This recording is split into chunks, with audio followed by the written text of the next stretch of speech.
பத்தி போலாம்.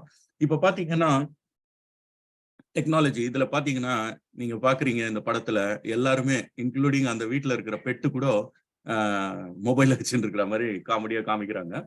ஸோ ஆனா இதுதான் நிதர்சனமான உண்மை இல்லைங்களா? ஸோ எல்லாம் நம்மளுடைய பாம் டாப்ல வேர்ல்டுடைய கம்ப்ளீட் இன்ஃபர்மேஷன் வந்துடுச்சு. ஒரு சில சில கிளிக்ஸ்ல நம்ம எது வேணா எங்க நடக்கிற வேர்ல்ட்ல எந்த நடக்கிற நிகழ்வுகளை நம்ம வந்து தெரிஞ்சுக்கலாம்.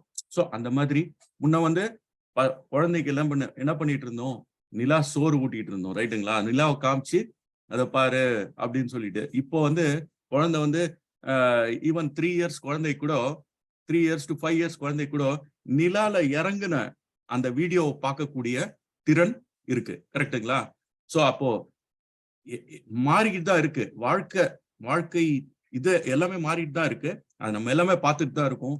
அது எதையுமே வந்து நம்ம சேஞ்ச் வந்து தடுக்கவே முடியாது. சேஞ்ச் நடக்கும். அந்த சேஞ்சை வந்து நம்ம ஏற்றுக்கிறதுக்கு கொஞ்ச நாள் ஆகுமே தவிர, ஆனா சேஞ்ச் அதாவது மாற்றம்ன்றதை வந்து நம்ம வந்து என்ன சொல்ல முடியாது, நம்ம வந்து ஏற்றுக்க முடியாதுன்னு சொல்ல முடியாது. மேபி வி கேன் கொஞ்சம் இது பண்ணலாம், டிலே பண்ணலாம் ரைட்டுங்களா? பாத்தீங்கன்னா இந்த கீழே என்ன சொல்லியிருக்காங்கன்னா, we can't deny that our lifestyle has changed, but how about leading a quality life? கடைசியில பாத்தீங்கன்னா எல்லா ஏடிஎம் வந்தது, லேட்டஸ்ட் கூகுள் பே எல்லாமே வந்தது. ஆனா நம்மளுடைய பேங்க் அக்கௌண்ட்டும் நம்மளுடைய லைஃப் ஸ்டைலும் ஏதாவது மாறி இருக்கா அப்படின்னு பாத்தீங்கன்னா அது வந்து பெரிய கொஸ்டினா தான் இருக்கு ரைட்டுங்களா? அதாவது பஸ்ல டிராவல் பண்ணிட்டு இருந்தோம் ஒரு காலத்துல, இப்போ வந்து ஊபர்ல போறோம், ஒரு ஜஸ்ட் கிளிக்ல கால் பண்ணி இது பண்ணி போயிட்டு இருக்கோம். ஆனா நம்மளுடைய ஆபீஸ்க்கு போற அதே வேற மோட்ஸ்ல போறோமே தவிர, ஆனா நம்மளுடைய வாழ்க்கை முறை ஏதாவது மாறி இருக்கா அப்படின்னு பாத்தீங்கன்னா அது ஒரு சில பேர்களுக்கு டெஃபினட்டா ஆயிருக்கு. ஆனா பல பேர்களுக்கு majority of the people what they were there 10 years 15 years 20 years முன்னாடி என்ன அவங்களுடைய எக்கனாமிக் சுச்சுவேஷன் இருக்கோ இன்னைக்கும் அதுலயே தான் போராடிட்டு இருக்கோம் ரைட்டுங்களா? இத வந்து யாரும் டினை பண்ண முடியாது இல்லையா? ஹரிமுருகன் சார் கரெக்டுங்களா? ஸோ அடுத்தது இப்போ நம்ம எல்லாருக்குமே ஒரு விஷன் இருக்கும். நம்ம வந்து ஒரு 10 வருஷத்துல இந்த மாதிரி ஒரு வீடு கட்டி கார்லாம் வச்சு இந்த மாதிரிலாம் இருக்கணும் அப்படின்ற கண்டிப்பா எல்லாருக்குமே ஒரு லாங் டேர்ம் விஷன்ஸ் இருக்கும். ஆனா என்ன தெரியுங்களா, அன்பார்ச்சுனேட்லி இன்னைக்கு இருக்கிற நீடு இன்னைக்கு என்ன, இப்ப இவர் பாருங்க, இவர்கிட்ட சாவியும் இருக்கு ஆப்ஷனு, இன்னைக்கு சாப்பிடக்கூடிய ஃபுட்டும் கிடைக்குது. ஆனா அவர் எதுல வந்து போக்கஸ் பண்றாரு பாருங்க, இன்னைக்கு நமக்கு வந்து இன்னைக்கு நம்மளுடைய பிரஸிங் நீட சாட்டிஸ்ஃபை ஆனா போறோம் அப்படின்ற அந்த விஷன் வந்து மறைக்கப்பட்டுருது பாருங்க. இதே இந்த சாவியை எடுத்து அவர் திறந்து இந்த அவர் இருக்கிற ஒரு ரெஸ்ட்ரிக்ஷன்ல இருந்து வெளியில வந்து டெய்லியுமே நல்லா சாப்பிடலாம். ஆனா வந்து அந்த பிரஸிங் நீட் என்ன ஆயிடுதுன்னா, அன்னைக்கு என்ன நமக்கு கிடைக்குது, இன்னைக்கு நடந்தா போறோம்டா அப்படின்ற வெரி ஷார்ட் டேர்ம் விஷனா மாறிட்டோம் நம்ம. கரெக்டுங்களா? ஸோ இப்போ இதுல இருந்து அவுட் ஆஃப் பாக்ஸ் திங்கிங்ல, அதாவது நம்ம பிரச்சனைகள்ல இருந்து கொஞ்சம் வெளியே வந்து அந்த பிரச்சனையை தூரத்துல இருந்து பாத்தீங்கன்னா அப்போ உங்களுக்கு நிறைய விஷயங்கள் உங்களுக்கு தென்படும். அப்போ அந்த பிரச்சனையில இருந்து விடுபடுறதுக்கு நிறைய வாய்ப்புகள் இருக்கு. ஓகேங்களா? அதுதான் இந்த பிக்சர் உங்களுக்கு காமிக்குது. ஸோ இந்தியாஸ் வெல்த் பாத்தீங்கன்னா 40% of India's wealth is held by just 1%. இப்போ பாருங்க, ரிச்சர்ஸ் வந்து ரிச் ஆயிட்டே இருக்காங்க, பணக்காரர்கள் இன்னும் பணக்காரன் ஆயிட்டு இருக்காங்க, ஆனா ஏழைகள் இன்னும் ஏழைகள் ஆயிட்டு இருக்காங்கன்றது தான் இந்த ஸ்லைடு வந்து உங்களுக்கு புரிய வைக்குது. ஓகேங்களா? 50% of poor people hold 3% of India's wealth. அப்ப பாருங்க, அப்ப இதுலயே நல்லா புரியுதுங்களா, எத்தனை வருஷம் நீங்க பின்னாடி போயிட்டு அதை அனலைஸ் பண்ணாலும் இதுதான் ரிசல்ட். அந்த ரிசல்ட் தான் எடுத்து கொடுக்குறாங்க உங்களுக்கு. ஸோ இப்ப நெக்ஸ்ட் பாருங்கன்னா, இப்போ ஒரு நாட்டுடைய குரோத்தோ சரி, ஒரு இண்டிவிஜுவல் குரோத் தான் அந்த நாட்டுடைய குரோத்தை ஜிடிபியா ஃபோர்காஸ்ட் பண்றாங்க ரைட்டுங்களா? ஸோ இப்போ ஒரு இண்டிவிஜுவலுடைய எக்கனாமிக் குரோத் எதுலலாம் எதனுடைய காம்பினேஷன்ன்றதை பார்ப்போம். இதுல இண்டிவிஜுவல்னா என்ன, ஒரு சாமானியமான மக்கள், ஒரு அவங்க வந்து அவங்களுடைய எக்கனாமிக் குரோத்னா என்ன, அவங்களுடைய பொருளாதார நிலை.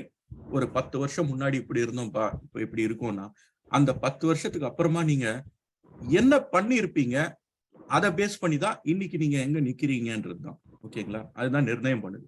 அதுல என்னன்னு பாத்தீங்கன்னா மெயினா ஸ்மார்ட் இன்வெஸ்ட்மெண்ட். ஓகே, ஸோ ஒரு கொஞ்சம் புரிதல் எடுத்துக்கிட்டு ஒரு ஸ்மார்ட்டா நம்ம வந்து அறிவு பூர்வமா சரி இந்த இடத்துல நம்ம வந்து இன்வெஸ்ட் பண்ணி வச்சா மேபி ஒரு 10-15 இயர்ஸ்க்கு நமக்கு இந்த மாதிரி ஒரு லாபம் வரும் என்ற ஒரு கான்செப்ட். ஓகேங்களா? அடுத்தது இன்வெஸ்ட் பண்ணினா மாத்திரம் போறாது, அதை வந்து லாங் டேர்ம் ஹோல்டு பண்ணணும். லாங் டேர்ம் அசெட்ஸை ஹோல்டு பண்ணணும். ஹோல்டுன்னா என்னங்க, வச்சிட்டு இருக்கணும். நானும் வந்து அண்ணா நகர்ல லேண்ட் வாங்கினப்பா, ஆனா நானும் வித்துட்டேன். நானும் ஈசிஆர்ல லேண்ட் வாங்கினேன், ஆனா வந்து 6 மாசத்துல வித்துட்டேன், 1 வருஷத்துல வித்துட்டேன். அது கிடையாது. இன்வெஸ்ட்மெண்ட் ஸ்மார்ட்டா பண்ணீங்க, ஆனா எவ்வளவு நாள் ஹோல்ட் பண்ணீங்க. இந்த ரெண்டுடைய காம்பினேஷன் தான் உங்களுடைய எக்கனாமிக் growth-ஐ வந்து நிர்ணயம் பண்ணுது. ஓகேங்களா? சோ இப்போ இந்த ஸ்மார்ட் இன்வெஸ்ட்மெண்ட்ன்றப்போ சரி என்னெல்லாம் தான் ஸ்மார்ட் இன்வெஸ்ட்மெண்ட் யார் யார் பண்ணியிருப்பாங்க, அவங்க என்னென்னலாம் growth அடைஞ்சிருக்கலாம் இது வரலும் அப்படின்னு பாத்தீங்கன்னா நமக்கு தெரிஞ்சது எடுத்த உடனே என்னங்க, கோல்டு. ரைட்டுங்களா? தங்கத்துல பொண்ணுல போட்டாலும் மண்ணுல போட்டாலும் அது என்னைக்குமே நமக்கு வந்து கண்டிப்பா பெனிஃபிட் தான் கொடுக்கும் அப்படின்ற ப்ரோக்ராம் படி நம்ம வரலாம். இப்போ ஒரு 5 lakh rupees 2013ல போட்டிருந்தோம்னா லைக் 2700-800 ரூபான்னு வச்சுக்கோங்களேன் அந்த கிராம் விலை. இன்னைக்கு வந்து 5000 சில்லற போயிட்டு இருக்கு. மொத்தம் பாத்தீங்கன்னா இந்த 10 வருஷத்துல 105% growthங்க. ஓகேங்களா? ஹாப்பி. 105% growth ஆயிருக்கு. ஆனா இந்த 10 வருஷத்துல நீங்க பால் விலையில இருந்து அரிசி விலையில இருந்து எல்லாமே பாத்தீங்கன்னா கண்டிப்பா 100% இருக்காதுங்க. 200%, 250% ஆயிருக்கும். நல்லா நோட் பண்ணி பாருங்க. பால் விலை 2013ல நீங்களே ஃபேமிலி நடத்துறவங்களுக்கு கண்டிப்பா தெரியும். நான் சொல்றதை நீங்க ரிடைட் பண்ணலாம். இன்னைக்கு எந்த அளவுக்கு ஏறி இருக்கு. அப்போ நம்ம கோல்டா வாங்கி வச்சிருந்தா கூட அதுவுமே வந்து நம்மளுடைய அன்றாட தேவைக்கு கண்டிப்பா ஆக்சுவலா அது ஆன்சரபிளான ஒரு இன்வெஸ்ட்மெண்டா இல்ல. கரெக்டுங்களா? அதை புரிஞ்சுக்கலாம் இதுல. ஸோ நெக்ஸ்ட் பாத்தீங்கன்னா பேங்க் எஃப்டி. இது இன்னும் கொஞ்சம் கம்மி 96% வருது. அதே 10 வருஷம் போட்டீங்கன்னா. ஸோ அதுக்கப்புறமா பாருங்க நிஃப்டி என்னன்னா கொஞ்சம் விவரம் தெரிஞ்சவங்க. ஆனா இதுல எப்பவுமே இது ரெண்டும் வந்து ரொம்ப கம்மியான ரிஸ்க்குங்க. இதுல வந்து கொஞ்சம் ரிஸ்க் அதிகமா எடுத்து உள்ள போறவங்க அந்த 5 லட்சத்தை ஜீரோவும் ஆக்கிக்கலாம். 5 லட்சத்தை ஒரு ப்ராப்பரான புரிதலோட அது பண்ணியிருந்தாங்கன்னா கூட அவங்களுக்கு 16 லட்சமா ஆயிருக்கலாம். ஓகேங்களா? இந்த 10 வருஷத்துல விச் இஸ் அரௌண்ட் 235%. ஓகேங்களா? சோ அடுத்தது அதுல நடுவுல வந்து உங்களுக்கு டாக்ஸஸ் அதெல்லாம் வேற இது பண்ணும். பாத்தீங்கன்னா 235 to 300% வச்சுக்கலாம். அப்போ இப்போ பாத்தீங்கன்னா 5 lakh ப்ராப்பர்ட்டியில ஒரு லேண்டோ பில்டிங்லோ பண்ணோம்னா ஒரு 300%. ஸோ ஆல்மோஸ்ட் ஸ்டாக் மார்க்கெட்டும் ப்ராப்பர்ட்டியும் ஆல்மோஸ்ட் சேம் 300 to 350% அந்த மாதிரி உங்களுக்கு கொடுக்குது. ஓகேங்களா? இதுதான் வந்து நமக்கு தெரிஞ்ச இன்வெஸ்ட்மெண்ட். இது நடுவுல வந்து பாத்தீங்கன்னா இந்த நிஃப்டிக்கும் ப்ராப்பர்ட்டிக்கும் நடுவுல வந்து என்ன வந்ததுன்னா மியூச்சுவல் ஃபண்ட்ஸும் யூஸ் பண்ணோம். ஆனா மியூச்சுவல் ஃபண்ட்ஸ் வந்து அதனுடைய growth பாத்தீங்கன்னா 150 to 200%. இன்சூரன்ஸ் இதுல எல்லாம் பண்ணி வச்சிருந்தோம். ஸோ இதெல்லாம் ஒரு எறாங்க. இதெல்லாம் முடிஞ்சிச்சு. அது ஒரு காலகட்டம் இதெல்லாம் முடிஞ்சிச்சு. ஆனா இதெல்லாம் ட்ரெடிஷனல் வே ஆஃப் இன்வெஸ்ட்மெண்ட். இந்த ட்ரெடிஷனல் வே ஆஃப் இன்வெஸ்ட்மெண்ட்ல இவ்வளவுதாங்க மேக்சிமம் நம்ம பார்க்க முடியும். ஆனா இது வந்து நம்ம இன்வெஸ்ட்மெண்ட்ல வந்த ரிட்டர்ன்ஸை ஒண்டி தான் பார்த்தோம். ஆனா எக்ஸ்பெண்டிச்சரை கொஞ்சம் நீங்களே உங்களுக்கு டக்குன்னு அப்படி ரீவைண்ட் பண்ணி பாத்தீங்கன்னா உங்களுக்கே புரியும் நான் என்ன சொல்ல வரேன்னு. பால் விலையை மொத்தம் எடுங்க, இல்ல அரிசி விலையை மொத்தம் எடுங்க. இந்த 10 இயர்ஸ்ல என்ன இருக்குன்றத நீங்களே பாருங்க. அப்போ இந்த கேப்ல உங்களுடைய இன்வெஸ்ட்மெண்ட் உங்களுக்கு நிஜமாவே கை கொடுத்துதா அப்படின்னு பார்த்தா இந்த எல்லா செக்டாருமே ஃபெயிலியரா தான் இருக்கு. ஓகே, அதுதான் இதை புரிய வைக்குது. இப்போ அடுத்தது இந்த வெல்த் சர்க்குலேட் ஆகுது பாத்தீங்களா? ஏசியா ஃபுல்லாவே ஒரு ஸ்டடி பண்ணாங்க. இந்த வெல்த் சர்க்குலேஷன், அதாவது நம்மளுடைய பணம் வந்து சர்க்குலேட் ஆகுறது ரொம்ப ட்ரெடிஷனல் வே ஆஃப் இது பண்றதுனால lower and middle class people வந்து ஆல்மோஸ்ட் தே ஆர் அண்டர் பாவர்ட்டிலேயே தான் இருக்காங்க. ஒன்றும் பெரிய growth கிடையாது. ஆனா rich people are getting richer. Okay, so இப்போ பாருங்க கோல்ட நம்ம எடுத்தோம்னா 11% ஆஃப் வேர்ல்டு ஹோல்டு பண்ற கோல்டு 11% வேர்ல்ட்ஸ் கோல்ட்ல இந்தியன்ஸே ஹோல்டு பண்றது 11% எடுத்துட்டு இருக்காங்க. அப்ப பாருங்க இந்தியால நம்ம எந்த அளவுக்கு கிரேஸ் இல்லையா, நமக்கு அது ஒரு பிரஸ்டீஜே இல்லையா, கோல்டு ஹோல்டு பண்ணோம்னா அது ஒரு பிரஸ்டீஜ். இப்போ கிட்டத்தட்ட 2 லட்சம் டன்ஸ் மைன் பண்ணிட்டு இருக்காங்க வேர்ல்டு ஃபுல்லா. அதுல 11% of gold is held by India. So இதுதான் வந்து ட்ரெடிஷனல் வே ஆஃப் இன்வெஸ்ட்மெண்ட்ன்றோம். அப்போ அந்த கோல்டை வாங்கி வாங்கி கடன் வாங்கி வைக்கிறதுனால கடைசியில பாத்தீங்கன்னா அந்த கோல்டையே திருப்பியும் நம்ம மார்ட்கேஜ் பண்ணி அப்படிதான் வந்து பெருசா நம்ம வந்து ஓகே நம்மளையே நம்ம ஏமாத்திக்கணுமே தவிர கோல்டு ரியலி ஹெல்ப் பண்ணிச்சு அப்படின்னு பாத்தீங்கன்னா அது பெரிய கொஸ்டின் தான். ஓகே, ஸோ இப்போ பாருங்க அடுத்த இது, இப்போ கோல்டு சேவிங்ஸ், அதாவது இப்போ கோல்டுல வந்து கோல்டா வாங்கி வச்சவங்க நிறைய லாபம் சம்பாதிச்சாங்களா, இல்ல அந்த கோல்ட உற்பத்தி பண்ணாங்க பாத்தீங்களா, மைன் பண்ணாங்க இல்லையா, அந்த உற்பத்தி பண்ணவங்களை நம்பி இன்வெஸ்ட் பண்ணவங்க வந்து அதிகமா இதுல மணி மேக் பண்ணாங்களா அப்படின்றத பார்ப்போம். பாத்தீங்கன்னா 2010ல 1850 ருபீஸ் இருந்தது ஒரு கிராம் உடைய விலை 2010ல. அதே தங்கமயில் ஜுவல்லரி அப்படின்னு சொல்லிட்டு இவங்க வந்து ஒரு பப்ளிக் லிமிடெட், இவங்க வந்து கோல்ட வந்து வாங்கி ஹோல்டு பண்ணி வித்து அந்த மாதிரி ட்ரேடிங் பண்றவங்க மர்ச்சன்ட்ஸ், இவங்களுடைய ஸ்டாக் வேல்யூ பாருங்க எங்க இருந்து எங்க போயிருக்கு பாருங்க. ஒரு ஷேர் வேல்யூ வந்து 2010ல 71 ரூபாய் இருந்திருக்கு. ஓகே, இப்ப பாத்தீங்களா கிட்டத்தட்ட இன்னைக்கு வந்து 5000க்கு மேல இருக்கு, 200% growth. இப்போ சரி 300 வச்சுக்கலாம், இப்போ 1 lakh போட்டோம்னா 3 lakh ஆயிருக்கு. ஓகே, இப்போ பாருங்க இவங்களது 1 lakh போட்டிருந்தோம்னா ஷேர் வேல்யூ 71 ரூபாய், அப்போ 1007 ஷேருக்கு மேல கிடைச்சிருக்கும். இன்னைக்கு ஒரு ஷேர் வேல்யூ வந்து 1007 இருக்கு. சாரி 1 lakh போட்டிருந்தா இன்னைக்கு அதனுடைய வர்த் வந்து 14.17 lakh. இப்போ இந்த 3 lakh எங்க இருக்கு, 14.17, எத்தனை பெர்சன்டேஜ் பாருங்க. இதுல என்ன நம்ம புரிஞ்சுக்கணும்னா, நம்ம வந்து இந்த கோல்ட ரொம்ப நம்பி, நான் கோல்டுக்கு அகைன்ஸ்ட் இல்லைங்க, என் பொண்ணுக்கும் நான் கல்யாணம் பண்ணணும்னா கோல்டு வேணும் தான். ஆனா நம்மளுடைய அசெட்ஸை கொஞ்சம் டைவர்சிஃபை பண்ணி வச்சோம்னா மேபி கோல்டும் இருக்கலாம், பிளஸ் ஒரு பார்ட் ஆஃப் அசெட்டை அடுத்த என்ன பரிமாணம் வருதோ அதுல கொஞ்சம் யோசிச்சு யாராவது உங்களுக்கு எஜுகேட் பண்றதுக்கு ரெடியா இருந்தாங்கன்னா அதை புரிஞ்சுக்கிட்டு அதுல இன்வெஸ்ட் பண்ணி பத்திரப்படுத்தி வச்சுக்கிறது, ஹோல்டு பண்ணி வச்சுக்கிட்டீங்கன்னா நீங்க வந்து இன்னும் பல மடங்கு என்ஜாய் பண்ணலான்றது தான் இதனுடைய சாராம்சம். ஓகே, ஸோ இப்போ பாருங்க நெக்ஸ்ட் அப்கிரேட் யுவர் செல்ஃப். இப்போ அந்த காலத்துல நம்ம காக்கா வந்து இந்த மாதிரி அந்த தண்ணியை எடுத்துட்டு வர்றதுக்கு எப்படி பண்ணுது பாருங்க, இப்ப இருக்கிற மாடர்ன் காக்கா எப்படி இருக்குன்னு காமிக்கிறாங்க, சும்மா ஒரு காமெடிக்கு. Okay, so this is truth தாங்க. இதுல வந்து நம்மளுடைய நாலேஜ எவ்வளவு கெயின் பண்றோமோ அப்போ அவ்வளவும் நமக்கு வந்து அசெட்டுங்க. அது இன்ஃபர்மேஷன் இஸ் அசெட், அதை வந்து நம்ம நல்லா புரிஞ்சுக்கணும். இப்போ அப்கிரேட் பண்ணாதவங்க என்ன ஆனாங்க, இப்போ சில கம்பெனிஸ் ஒரு 2 கம்பெனியை நான் வந்து உங்களுக்கு எக்ஸாம்பிளா காமிக்க போறேன் அடுத்த ஸ்லைட்ல.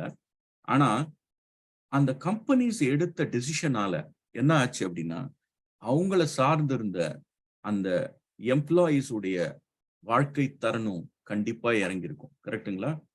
அப்போ அதே வந்து இன்னொரு கம்பெனி வந்து on the contrary it has taken a great decisions, ஒரு அப்கிரேட் பண்ணிக்கிட்டு லேட்டஸ்ட் டெக்னாலஜி வந்து ஒரு கம்பெனியுடைய டிசிஷன் வந்து அவங்களுடைய எம்ப்ளாயிஸை பாதிக்குதோ, அவங்களுடைய எக்கனாமிக் சிச்சுவேஷன், அவங்களுடைய வாழ்க்கை தரமை வந்து நிர்ணயம் பண்ணுதோ, அதே மாதிரி தாங்க நம்மளுடைய ஃபேமிலியில நம்ம எடுக்கிற டிசிஷனை நம்ம பசங்களுடைய வாழ்க்கை தரத்தையும் வந்து பாதிக்குது. கரெக்டுங்களா?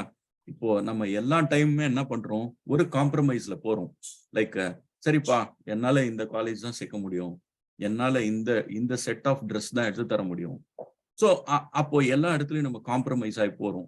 ஏன் அந்த காம்ப்ரமைஸ் ஆகி போறோம் அப்படின்னா நம்ம ஹார்ட் ஏர்ன் பண்ண மணியை வந்து நம்மளால க்ரோ பண்ண முடியல. அந்த அதே இப்போ 3 மடங்கு ஏறுதுன்னா அந்த பால் உடைய விலை, அப்போ சேலரியும் அதே சேலரி தான் இருக்கு. அப்ப எப்படி வந்து நம்ம அதை ஏத்தி பிடிக்கிறோம் அப்படின்னா, கண்டிப்பா நம்மளுடைய ஸ்மார்ட்டான ஒரு எக்ஸ்ட்ரா இன்கமோ, இல்ல எக்ஸ்ட்ரா நம்மளுடைய இன்வெஸ்ட்மெண்ட்ட வந்து ஒண்ணு இன்கம் எக்ஸ்ட்ரா பண்ணும். இல்ல நம்ம இன்வெஸ்ட்மெண்ட்ட வந்து பல மடங்கு ஏத்தணும். அந்த அ அந்த இன்ஃப்ளேஷன் பணவீக்கத்த எட்டி பிடிக்கிறது. ரைட்டுங்களா? அத பத்தி தான் இப்ப நான் சொல்லப் போறேன். பாருங்க, இப்ப அடுத்த ஸ்லைடு ரொம்ப இன்ட்ரஸ்டிங்கா இருக்கும். ஆ இப்ப பாருங்க, இதுல ஆ ஆப்பிள் இன்கார்ப்பரேஷன் ஓகேவா? நம்ம ஆப்பிள் ஃபோன் பத்தி தெரியாதவங்க யாருமே இருக்க முடியாது. பல பல ஃபேமிலீஸ் தே ஆர் எவ்வளவோ பேரு, கோடிக்கணக்கான மக்கள் அவங்களுடைய ஆப்பிள் ஃபோன் எப்படா அடுத்த வெர்ஷன் வரும்? அதுல என்னென்ன நியூ டெக்னாலஜி இருக்கும்? அப்படின்னு ஏங்கிக்கிட்டு இருக்கிறவங்க பல பேர், நெறைய பேர் இருக்காங்க. ஓகே. ஃபோன் நல்லா வொர்க் ஆயிட்டு இருக்கும். ஸ்டில் அந்த ஃபோன எடுத்து ஓரமா வச்சுட்டு, லேட்டஸ்ட் ஆப்பிள் மாடல் என்ன இருக்கோ அது வாங்குறாங்க. ரைட்? இப்போ கான்ட்ரரி இந்த பக்கம் பார்ப்போம். இவங்க நோக்கியா. நோக்கியா வந்து $4ங்க இன்னைக்கு. நான் அமெரிக்கன் டாலர்ல காமிக்கிறேன். நான் யுஎஸ்ல இருக்கிறதுனால அத அப்படியே நீங்க 80ல மல்டிப்ளை பண்ணிக்கோங்க. ஓகேங்களா? ஒரு American dollar is equal to ₹80. Okay. இப்ப பாருங்க $4ல இருக்காங்க நோக்கியா. இவங்களும் ஆரம்பிச்சது வந்து ஆப்பிள் கார்ப்பரேஷன் ஆரம்பிச்சதும் ஆல்மோஸ்ட் சேம் பீரியட் தான். மேபி ஒரு ஃபியூ இயர்ஸ் டிஃபரன்ஸ் இருக்கலாம். அதே மாதிரி ஜெராக்ஸ் கார்ப்பரேஷன் இன்னும் பழைய கம்பெனி அது.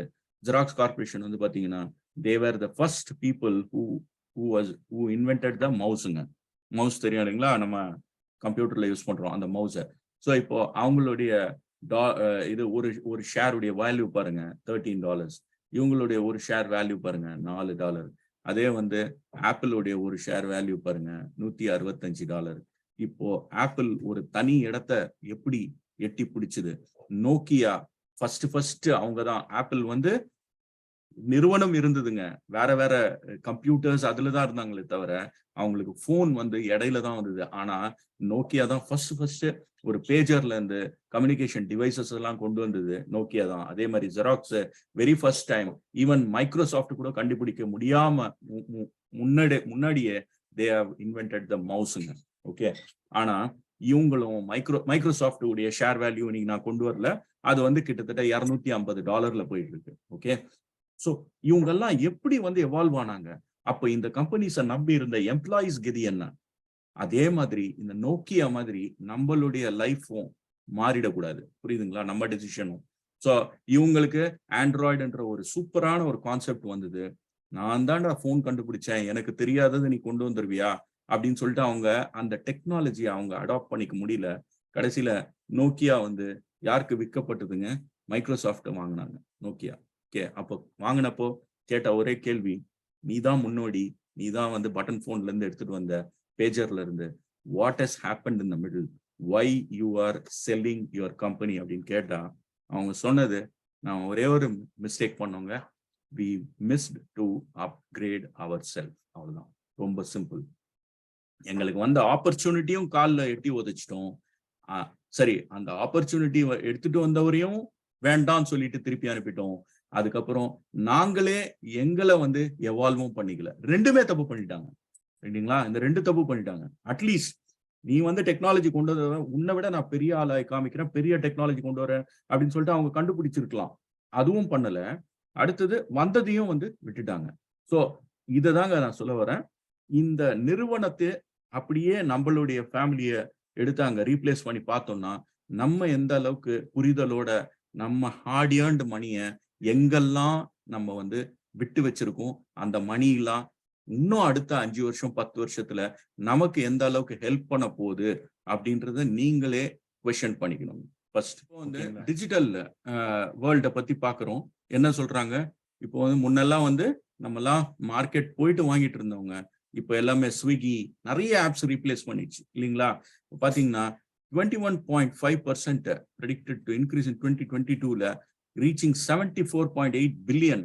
அதாவது கிட்டத்தட்ட 6 கோடிக்கு மேல 6.25 கோடி கிட்ட. எவ்வளவு பெரிய இது பாருங்க இ காமர்ஸ். அதாவது டிஜிட்டலாவே எல்லா சர்வீசஸையும் ப்ராடக்ட்ஸையும் வாங்கக்கூடிய நிலைமை 2022ல ஆல்ரெடி கிராஸ்டு. ஓகே. இன்னும் 5 வருஷம் போச்சுன்னா எப்படி இருக்கும் நீங்களே நினைச்சு பாருங்க. ஓகே.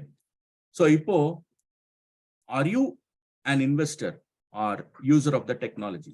இப்போ நம்ம வந்து எய்தர் போனை உற்பத்தி பண்ணலாங்க, ஓகே, இல்ல போனை வந்து யூஸ் பண்ணலாங்க, இல்ல போனை உற்பத்தி பண்ற கம்பெனி மேல இன்வெஸ்டராகவும் இருக்கலாங்க.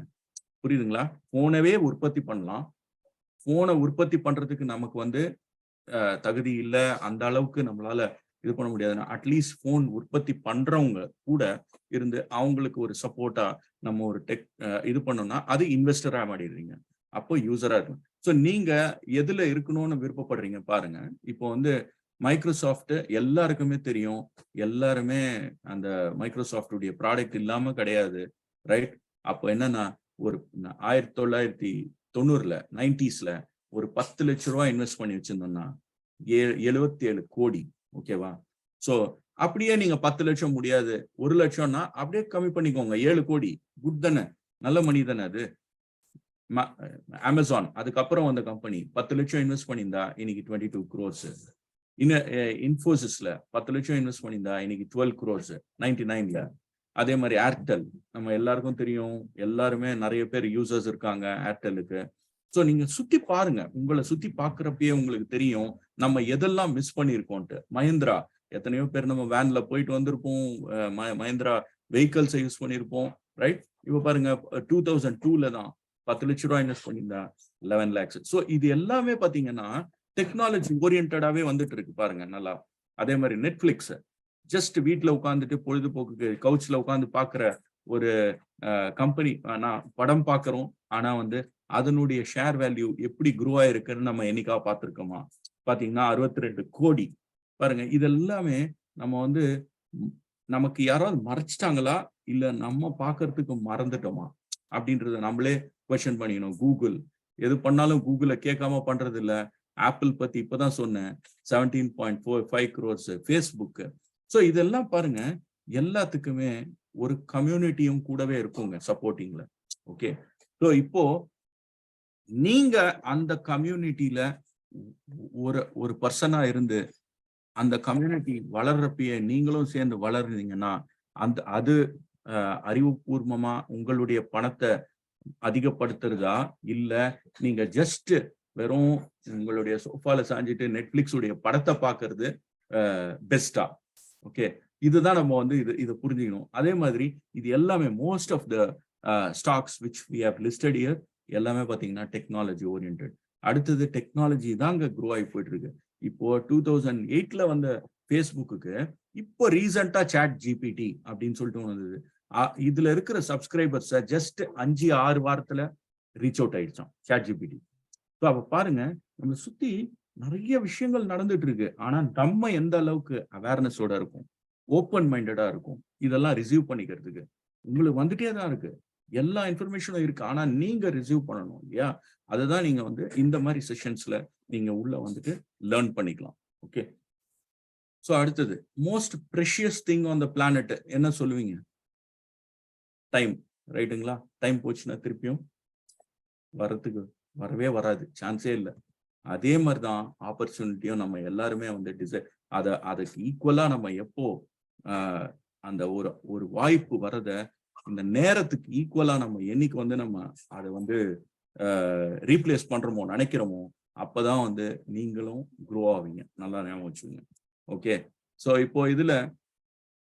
இப்போ டெக்னாலஜியை பத்தி இவ்வளவு நேரம் பார்த்தோம், மணியை பத்தி பார்க்கலாம். மணின்றது என்னன்னு, ஒரு பரிணாமத்துல ஒரு பிரச்சனை வந்தப்போ அதுக்கு ஒரு மாற்று வழிதான் அப்படியே அந்த பரிணாமம் சொல்லுவாங்க, மாறிட்டு வந்தது, ரைட்டுங்களா? முதல்ல வந்து வெறும் ஆடு மாடை மாத்திரம் கொடுத்து இது பண்ணிட்டு இருந்தாங்க. அதுக்கப்புறம் கோல்டு கொண்டு வந்தாங்க, அதுக்கப்புறம் மெட்டல் காயின்ஸ் வந்தது, அதுக்கப்புறம் பேப்பர் மணி வந்தது, பிளாஸ்டிக் மணி வந்தது, இன்னைக்கு வந்து கூகுள் பே, பேடிஎம் எல்லாமே வந்துருச்சு. ஆனா அதுக்கு அப்புறமா வந்த ஒரு ஃபென்டாஸ்டிக்கான ஒரு கான்செப்ட் என்னன்னா கிரிப்டோ கரன்சிங்க. ஓகேவா? இப்போ நம்ம அதை பத்தி தான் அதுக்குள்ளதான் போறோம். ரொம்ப சுவாரஸ்யமா இருக்க போகுது. ஸோ இப்பத்துல இருந்து இதுவரையிலும் நீங்க பார்த்ததை மிஸ் பண்ணியிருந்தா கூட பரவாயில்ல, இதுக்கு மேல நீங்க வந்து கண்டிப்பா மிஸ் பண்ணக்கூடாது. ஓகேங்களா? நான் சொல்ல போறது ஏன் இந்த கிரிப்டோ கரன்சி வந்து ஒரு எவால்வ் ஆக போகுது, ஏன் வந்து இது வந்து ஒரு உங்களுடைய லைஃபை எப்படி மாத்த போகுது, உங்களுடைய லைஃப் மாத்திரம் இல்ல, உங்களுடைய நெக்ஸ்ட் மல்டிபிள் ஜெனரேஷன்ஸை எப்படி இந்த கிரிப்டோ கரன்சின்ற ஒரு பரிணாமம் வந்திருக்கு. ஆனா இந்த வளர்ச்சியை வந்து நிறைய பேருக்கு தெரியாது, இன்க்ளூடிங் எனக்கும் தெரியாது. நான் இங்கேயே தான் இருந்தேன். நானும் அதுல வந்து பெருசா நாட்டம் காமிக்கல. ஏன்னா தப்பான எழுதிட்டாங்க. ஏன்னா யாராவது எப்பவுமே ஒரு புது சேஞ்ச் வர்றப்போ அதை பத்தி என்னங்க பண்ணுவாங்க, தப்பா தான் சொல்லுவாங்க. ஏன்னா இது வளராது, இதை நம்பி போவாத, இது என்னதுன்னே தெரியாது, known devil is better than unknown angel அப்படின்னு சொல்லிட்டு இந்த மாதிரி நிறைய ப்ராவப்ஸ் இருக்கு. ஆனா இதையே நம்ம நம்பிக்கிட்டு இருந்தோம்னா புதுசை எப்பதான் நம்ம இது பண்ண போறோம்? அப்ப நம்ம பின்தங்கிக்கிட்டே போவோம். கரெக்டுங்களா? இப்பயே இவ்வளவு டெவலப்மெண்ட் இருக்கிற ஐடி ஹப்ன்றாங்க எது, நம்மளுடைய சென்னை, அதுக்கப்புறமா பெங்களூர், ஓகே, மும்பை, இதெல்லாம் வந்து ஐடி ஹப்ன்றாங்க. ஆனா இவ்வளவு ஐடில வளர்ந்திருந்த நம்ம நாடுமே இன்னைக்கு யுஎஸ் உடைய குரோத்துக்கும் மத்த வல்லரசு நாடுகள் குரோத்துக்கும் பாத்தீங்கன்னா ரொம்ப பின்தங்கி தானே இருக்கும். ரைட்டுங்களா? ஏன் அந்த பின்தங்கி இருக்கும்னு நினைச்சீங்கன்னா, ஏன்னா நம்ம இந்த சேஞ்சஸ வந்து இம்மிடியட்டா அடாப்ட் பண்ணல. இத வந்து ஓகே பார்க்கலாம், வரும், இப்போதைக்கு ஓடுது இல்ல, இப்படின்ற ஒரு இன்டென்ஷன்ல இருந்ததுனாலதான் நம்ம ஆஸ் அன் இண்டிவிஜுவல்ஸ் நம்மளும் க்ரோ ஆகல, அப்புறம் நாடும் வந்து ஸ்லோவா க்ரோ ஆச்சு. ஓகேங்களா?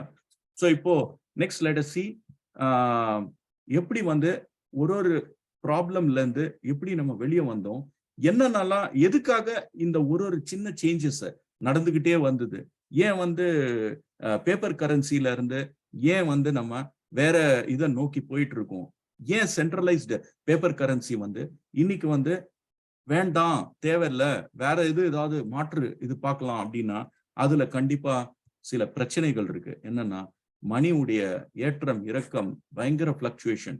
ஓகே, அடுத்தது அதனுடைய டிரான்சாக்ஷன் இஸ் டிலேடு. இப்போ இந்தியால இருக்கிற பணம் இந்தியால மாத்திரம்தான். மொமெண்ட் அங்க இருந்து டக்குன்ட்டு நீங்க வேற கண்ட்ரிக்கு போனீங்கன்னா ஒன்றும் இல்லை, பக்கத்துல இருக்கிற யுஏஇ கண்ட்ரிஸ் எங்க போனாலும் ஜஸ்ட் 2 hours டிராவல் இந்த ஃபிளைட்டு போன உடனே அது வந்து it's not valid, right? So அப்போ பாருங்க, அந்த கண்ட்ரில இருந்து நீங்க பணமா அனுப்பணும்னா ஒரு டிரான்சாக்ஷன் இருக்கு, அதுக்கு டிலே ஆகுது, அதுக்கு நீங்க ஹெவி சார்ஜஸ் பே பண்றீங்க.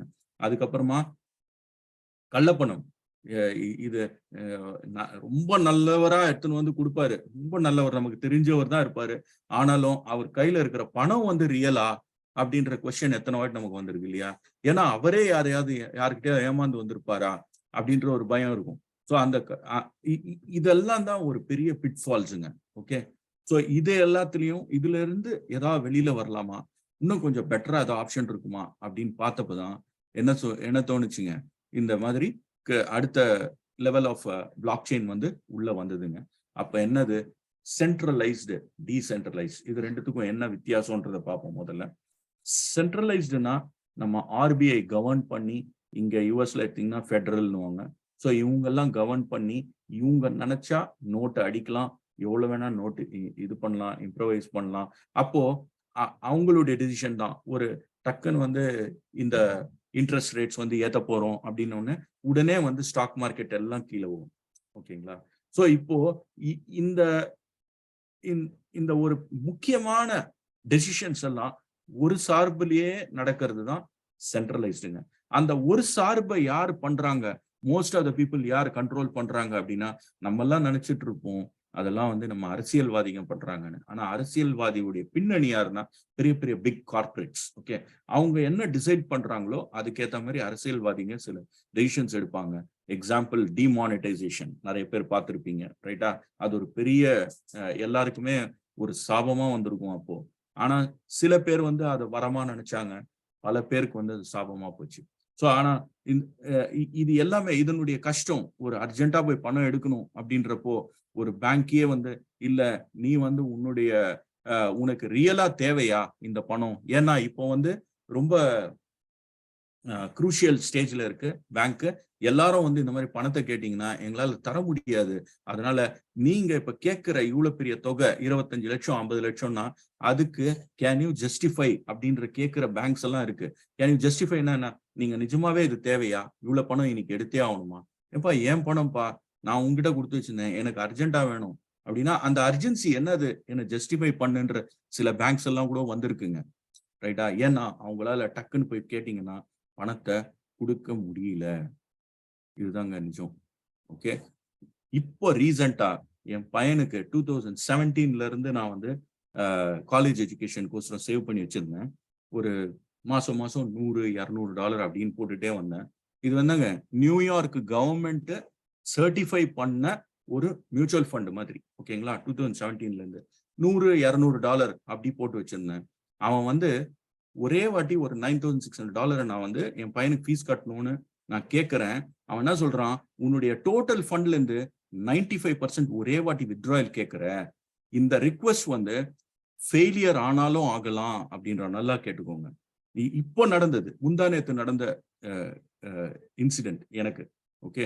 ஸோ இதுதாங்க சென்ட்ரலைஸ் சிஸ்டம் உடைய ஒரு பெரிய டிராபேக். புரிஞ்சுதுங்களா? ஸோ இப்போ டீசென்ட்ரலைஸ்னா என்ன, இதுக்கு வரலாம். டீசென்ட்ரலைஸ்னா இப்போ நம்ம எக்ஸாம்பிள் எடுத்துக்கலாம். 100 பேர் இருக்காங்க. நம்மளுடைய பார்ட்டிசிபென்ட்ஸ் பார்த்தீங்கன்னா 100 பேர் இருக்காங்க. இந்த 100 பேரும் வந்து ஒரு டிரான்சாக்ஷனை அப்ரூவ் பண்ணணும். அப்பதான் அந்த டிரான்சாக்ஷன் வந்து த்ரூ ஆகும். அப்படின்னா இதுதாங்க டீசென்ட்ரலைஸ்ட். ஓகேங்களா? சென்ட்ரலைஸ்னா ஒரே ஒருத்தர், ஓகேப்பா இப்போ ஸ்ரீதர் இருக்காரு, அவருடைய பாக்கெட்ல இருந்து நான் ஒரு 100 ருபீஸை எடுக்கணும்னா அவருடைய இது இருந்தா போறோம். அவரை ஏமாத்தினாலோ இல்ல அவர் அப்ரூவல் இருந்தா போறோம். கரெக்டுங்களா? லீகலாவே எடுக்கிறேன்னு வச்சுக்கோங்களேன். அவர்கிட்ட வேற ஏதோ ஒரு இதை சொல்லி அவர்கிட்ட நான் வாங்குறேன், ஒரு ஃபால்ஸ் இன்ஃபர்மேஷன் ஏதோ சொல்லி அவர் அப்ரூவல் ஓகேப்பா இந்தான்னு கொடுத்துடலாம். ஆனா ஒரு 100 பேருக்கு வந்து நான் வந்து அவங்களுடைய கன்ஃபர்மேஷனும் வாங்கினதுக்கு அப்புறம் தான் அவருடைய பாக்கெட்ல இருந்து $100 போகும். அப்படின்றது வந்து இதுதாங்க டீசென்ட்ரலைஸ். ரொம்ப சிம்பிள். ஓகேங்களா? சோ அப்போ எவ்வளவு செக்யூர்டுன்றத பாருங்க. நிறைய பேர் வந்து இது என்னங்க எனக்கு புரியாதது தெரியாததுன்னா அது வந்து புரிஞ்சிக்கணும். அதை வந்து புரிஞ்சிக்கவே மாட்டேன். அது வந்து அதனுடைய கான்செப்ட் எனக்கு புரியாது, என்னால அப்கிரேட் பண்ணிக்க முடியாது. அதே மாதிரி அதனுடைய அது வந்து நமக்கு ஹெல்ப்பும் ஆகாதுன்ற டிசிஷனுக்கு வரவே கூடாது. எப்பவுமே நம்ம அப்கிரேட் பண்ணிக்கணும், அதுக்கு நம்ம தகுதி ஆயிக்கணும். அவ்வளவுதானே தவிர புரிஞ்சுக்கணும். அப்போ கடவுள் கண்ணில் தெரிய மாட்டாருன்னா கடவுள் இல்லைன்னு சொல்ல முடியாது இல்லையா? அதே மாதிரிதான் இந்த பிளாக் செயின் கான்செப்ட் வந்து நீங்க கண்ணில் பார்க்க முடியாது. லைக் போய் யூ கேனாட் ஃபீல் இட் இந்த கரன்சி எல்லாம். ஆனா இதுக்கு வந்து பெரிய ஒரு அங்கீகாரம் வந்திருக்கு. அதுதான் ஹைலி செக்யூர்டு. ஓகே. சோ இப்போ பாருங்க, இப்போ இதை நோக்கி நம்ம போலாம். இப்போ பிட்காயின் சொல்லிட்டு mother of all the coins அவங்க வந்து இந்த இதெல்லாம் லைக் அன்றைய ஆடம்பரம் இன்றைய தேவைன்றாங்க. இப்போ பாருங்க, $2.40 வந்த காயின் நம்ம எல்லாமே இதுவரையிலும் இன்வெஸ்ட்மெண்ட்டை பார்த்தோம். எத்தனை % பார்த்தோங்க? 100ல இருந்து 300 500% பார்த்தோம். ரைட்டுங்களா? இது பாருங்க, $2.40 இருந்தது ஜஸ்ட் 15 இயர்ஸ் முன்னாடி. இன்னைக்கு வந்து 24 லட்சம் ரூபாய் இருக்கு. ஸோ ஒரே ஒரு கோடி போட்டுட்டு நம்ம ஒரே ஒரு லட்சத்தை போட்டுட்டு 15 வருஷம் முன்னாடி இன்னைக்கு வந்து 10,000 கோடி, 10,269 கோடி. ஒன்னும் இல்லைங்க, இந்த லாஸ்ட்ல இருக்கிற 9 கோடி நம்ம நிறைய பேருக்கு 9 கோடி விட்டுருங்க, 1 கோடி நம்ம வந்து நம்ம லைஃப் ஃபுல்லா நம்ம பார்த்தாலே பெரிய விஷயம். ரைட்டுங்களா? ஜஸ்ட் 1 கோடிய. ஸோ அப்படிதான் இருக்கும். ரைட்? ஸோ அப்போ இவ்வளவு பெரிய growth பாருங்க. இது நம்ம கண் எந்த துறையிலையும் நீங்க எடுக்க முடியாது. அந்த மாதிரியான ஒரு growth கொடுத்தது தான். அது இல்லாம ஓவர் நைட்ல எப்ப வேணும்னா நீங்க நினைச்சாலும் அதை பணமா மாத்தலாம் அப்படின்ற மாதிரி ஒரு இது. இப்போ மற்றதெல்லாம் நம்ம பார்த்தோம், ரியல் எஸ்டேட்டு விற்கணும்னா இன்னைக்கு விற்க முடியாது இல்லையா?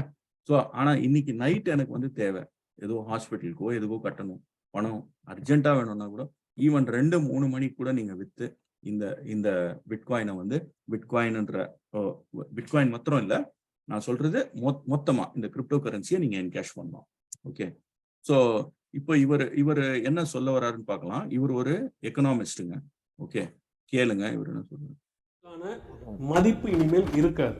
நான் என்ன சொல்ல வரேன்னா, பண மதிப்பு இழப்புன்னு 2016 பார்த்தீங்க. பண ஒழிப்பு, அபாலிஷன் ஆஃப் கேஷ் அப்படின்றத கூடிய விரைவில் பார்ப்பீங்க. The new agenda of going into digital currency is happening in front of our eyes. இதை இன்னைக்கு சொல்றதுக்கு யாரும் கிடையாது. சொல்றதை கரெக்டாக புரிஞ்சுக்கிட்டா மக்கள் தங்களை தற்காத்துக் கொள்ளலாம். ஒரு டிஜிட்டல் கரன்சி பிறக்கிறதுக்காக நடக்கக்கூடிய விஷயங்களாக தான் நான் பார்க்குறேன். டிஜிட்டல் கரன்சி அப்படின்றது சாதாரண விஷயம் இல்லை. இப்போ நம்ம பணம் இருக்கு பார்த்தீங்களா, இந்த பணத்தை கடைசியாக தொட்டு பார்த்த தலைமுறை நம்ம தான். The physical cash which has been touched and felt only by us. We are the last generation to feel the cash. The next money will be digital money. இதைத்தான் இந்த உலகம் கொண்டு வந்துகிட்டு இருக்கு. இதைத்தான் இந்த மக்களுக்கு சொல்றதுக்கு ஆள் இல்லை. டிஜிட்டல் கரன்சின்னு ஒன்று வந்துச்சுன்னா அந்த பணம் எண்முறை நாணயம்ன்ற பேர்ல வெறும் உங்க எலக்ட்ரானிக் ஃபார்ம்ல தான் பணம் இருக்குமே. பிசிக்கலா கேஷே இருக்காது. நீங்க இந்த வித்ட்ரா பண்றது, செலவு பண்றது, இது எல்லாமே டிஜிட்டல் தான். இந்த அதுவும் அது வந்து இ வேலட் அப்படின்ற ஒரு வேலட்ல தான் நீங்க சேவ் பண்ணணும். இதையெல்லாம் மக்களுக்கு முன்னக்கூடிய சொல்லி தயார்படுத்தி கொண்டு வந்தாலே மாற்றங்கள் 2 வருஷம் 3 வருஷம் எடுக்கும். திடீர்னு ஒரு நாள் வந்துச்சுன்னா அது பெரிய கஷ்டம். அதனால தான் நம்ம முன்னக்கூடியே சொல்றோம், என்ன மாற்றங்கள் வருதோ மக்களுக்கு அவேர்னஸ் கொடுங்க அப்படின்றது.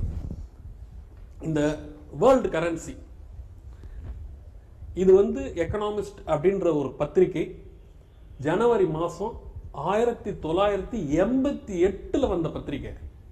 இன்னைக்கு இந்த வருஷமோ போன வருஷமோ வரல, 1988 வந்த பத்திரிகை. Get ready for a world currency அப்படின்றான். என்னன்னா 1988 தானே வந்திருக்கு, இப்போ ஏன் கவலைப்படுறீங்க?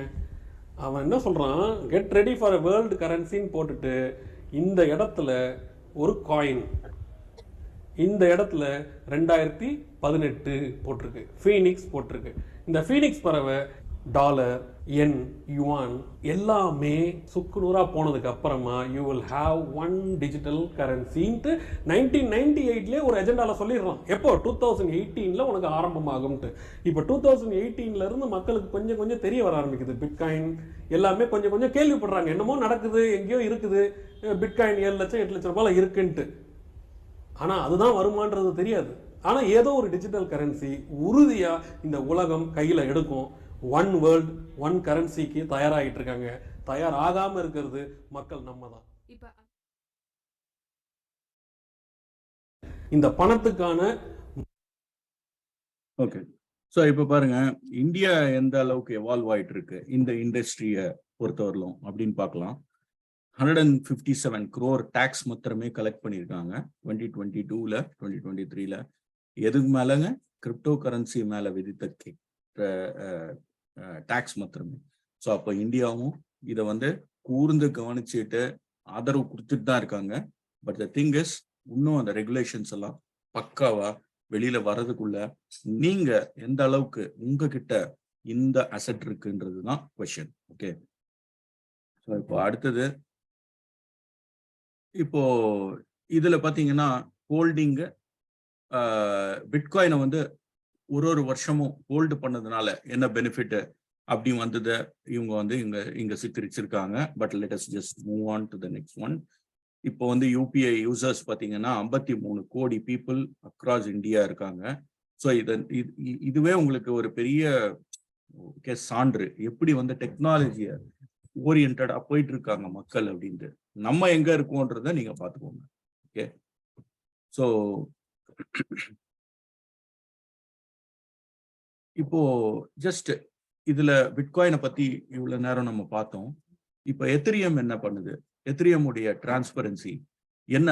இவங்க வந்து இது ஒரு டைப் ஆஃப் இன்னொரு டைப் ஆஃப் பிளாக் செயின். ஓகேங்களா? ஸ்மார்ட் கான்ட்ராக்ட் இதை எல்லாத்தையும் இவங்க வந்து சப்போர்ட் பண்ணிட்டு இருக்காங்க. சந்திரபாபு நாயுடு வந்து எத்திரியம் பிளாக் செயினை வந்து 2015லயே அதாவது அசெட்ஸ் எல்லாத்தையும் ரெஜிஸ்டர் பண்றது. இப்போ பார்த்தீங்கன்னா நம்ம நிறைய ஊழல் நடக்குது இல்லையா? இன்னொருத்தர் அசெட்டை வந்து இன்னொருத்தர் பேர்ல மாத்திடுறாங்க. ஒரே டபுள் டாக்குமெண்ட், ட்ரிபிள் டாக்குமெண்ட்லாம் இருக்கு ஒரு அசெட்டுக்கு. அந்த மாதிரியான இதுல இருந்து வெளியில வர்றதுக்கு இந்த மாதிரி ஒரு சூப்பரான ஒரு கான்செப்டை எடுத்துட்டு வந்தாங்க. இப்போ கம்ப்ளீட் ரெஜிஸ்ட்ரேஷன் வந்து இதுல தான் போயிட்டு இருக்கு இப்போ. ஸோ அப்போ இந்த இப்போ பாருங்க, இதுல எத்திரியம் எங்க இருந்து டிராவல் ஆச்சு அப்படின்னு பாத்தீங்கன்னா ஜஸ்ட் 18 ரூபா இருந்தது. இன்னைக்கு பாருங்க, 1 லட்சம் ரூபா போட்டிருந்தா 85 கோடிங்க. ஓகே. ஸோ பிட்காயினை விட்டுட்டு அதுக்கு அடுத்த வந்தது. ஒரு அதுக்கு மாற்று கரன்சின்னு சொல்லுவாங்க. Like alt காயின்ஸ்னுவாங்க. பிட்காயினை தவிர எல்லாமே ஆல்ட் காயின் தான். ஸோ இதுல டாப் மோஸ்ட் ஆல்ட் காயின் வந்து எத்திரியம்.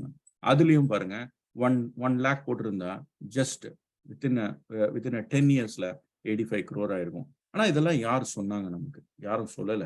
நமக்கு தெரியாது ஃபர்ஸ்ட் ஆஃப் ஆல். அதுதான் இப்போ வந்து நமக்கு ஒரு பெரிய புரிதல் கொடுத்துட்டு இருக்கோம் இந்த செஷன்ஸ்ல. இந்த மாதிரி கண்டினியூஸா வந்து நீங்க எஜுகேட் ஆயிக்கோங்க. சரி, பிளாக் செயின்ன்றமே அது என்னது? அதுக்கு பின்னாடி என்னென்னலாம் பின்னணி இருக்கு? ஒரு கிரிப்டோ கரன்சி எப்படி இயங்குது?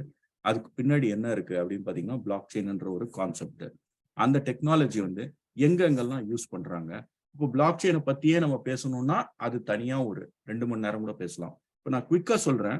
இதனால என்னென்னலாம் பெனிஃபிட்ஸ் வரும் அப்படின்னு பாத்தீங்கன்னா, இந்த இந்த இன்சூரன்ஸ் எல்லாம் ஒவ்வொரு இண்டஸ்ட்ரியிலையும் நான் இங்க லிஸ்ட் பண்றதுல இப்போ ஒவ்வொரு இண்டஸ்ட்ரியிலையும் ஊழல் நடக்குதா இல்லையா?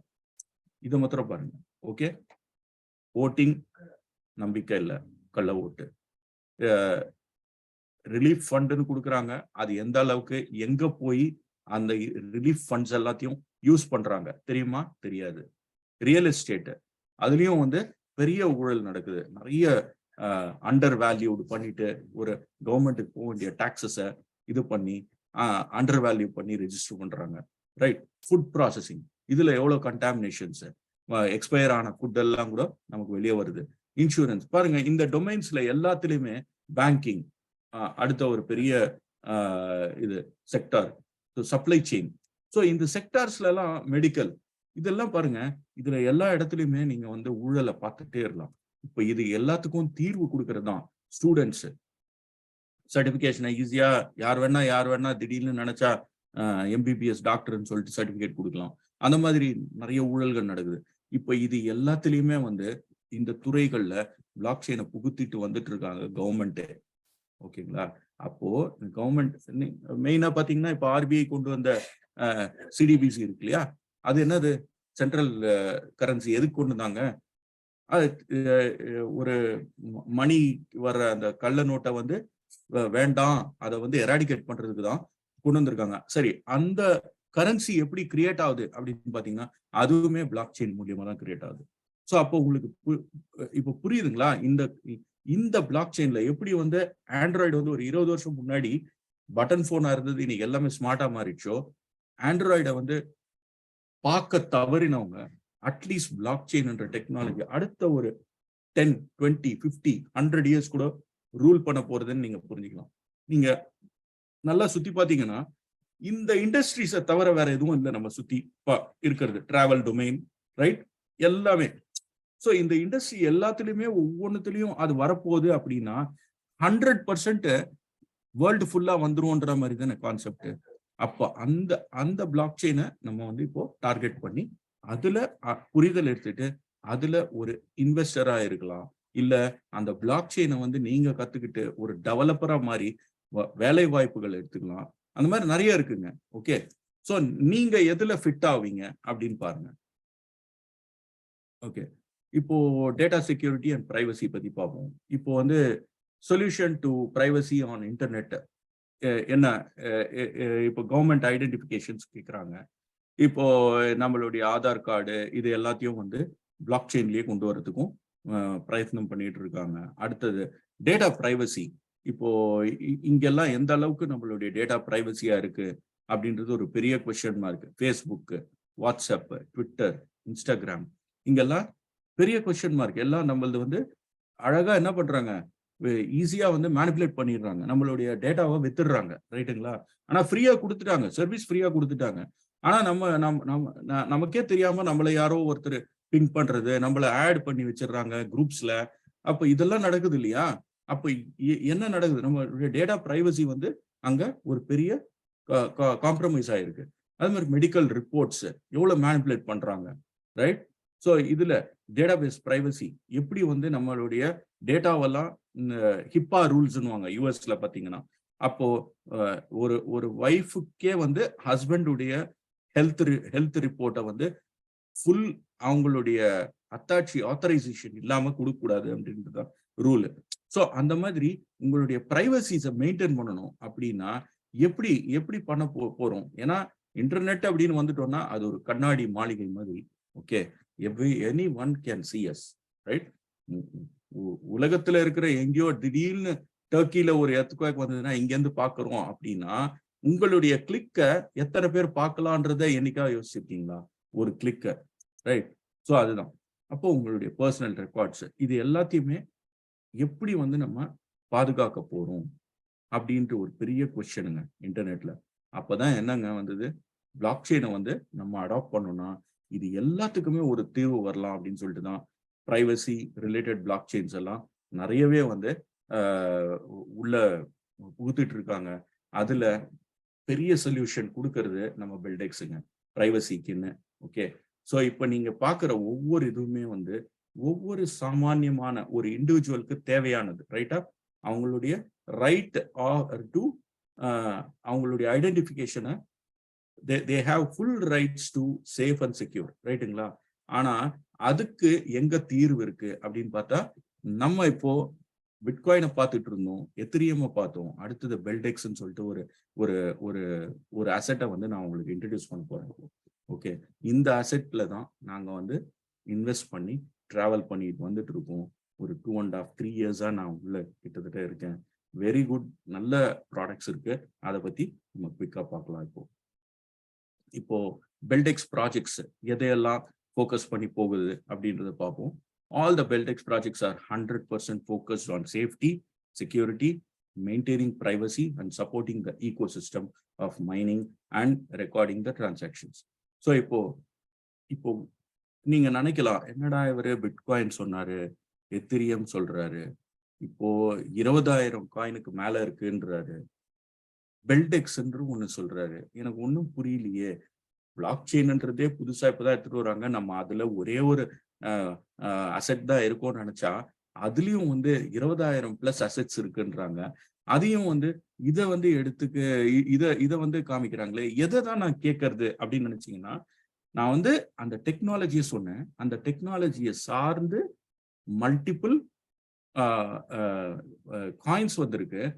இப்போ இந்த பெல்டெக்ஸ்ல வந்து பாத்தீங்கன்னா, இப்போ வாட்ஸ்அப்புக்கு நிகரா பி சாட்னு ஒன்று ஒரு ப்ராஜெக்டை வந்து கொடுத்துருக்காங்க. அது வந்து என்னன்னா, நீங்க வாட்ஸ்அப்ல எடுத்த உடனே நீங்க இன்ஸ்டால் பண்றச்ச first of all it will ask for your phone number, ரைட்டுங்களா? அங்க ஃபோன் நம்பரை வந்து நம்ம ட்ரேடிங்கா கொடுத்துடுறோம், நம்மளுடைய விலையா. வாட்ஸ்அப் ஒன்றும் விலை இல்லைங்க அப்படின்னா கண்டிப்பா ஃப்ரீ தான். ஆனா அவங்களுக்கு விலையா நம்ம கொடுக்கறது நம்ம ஃபோன் நம்பர், ஓகேங்களா? அந்த ஃபோன் நம்பரை வாங்கிட்டு அவங்க மல்டிபிள் டொமைன்ஸ்ல அவங்க உங்க ஃபோன் நம்பரை அவங்க வித்துக்கலாம், எது வேணா பண்ணிக்கலாம். ஓகே, ஸோ அங்க உங்களுடைய ஃபர்ஸ்ட் எடுத்த உடனே உங்களுடைய பிரைவசியை வந்து ஒருத்தருக்கு தாராவாத்து கொடுத்துட்டு தான் அவங்களுடைய ப்ராடக்டை ஃப்ரீன்னு சொல்லி நம்ம யூஸ் பண்ணிட்டு இருக்கோம். அதை நான் வச்சுக்கோங்க. நம்மள வந்து அவங்களுக்கு ப்ராடக்டா கொடுத்துட்டு அவங்களுடைய ஒரே ஒரு ப்ராடக்டை நம்ம ஃப்ரீயா யூஸ் பண்றோம்.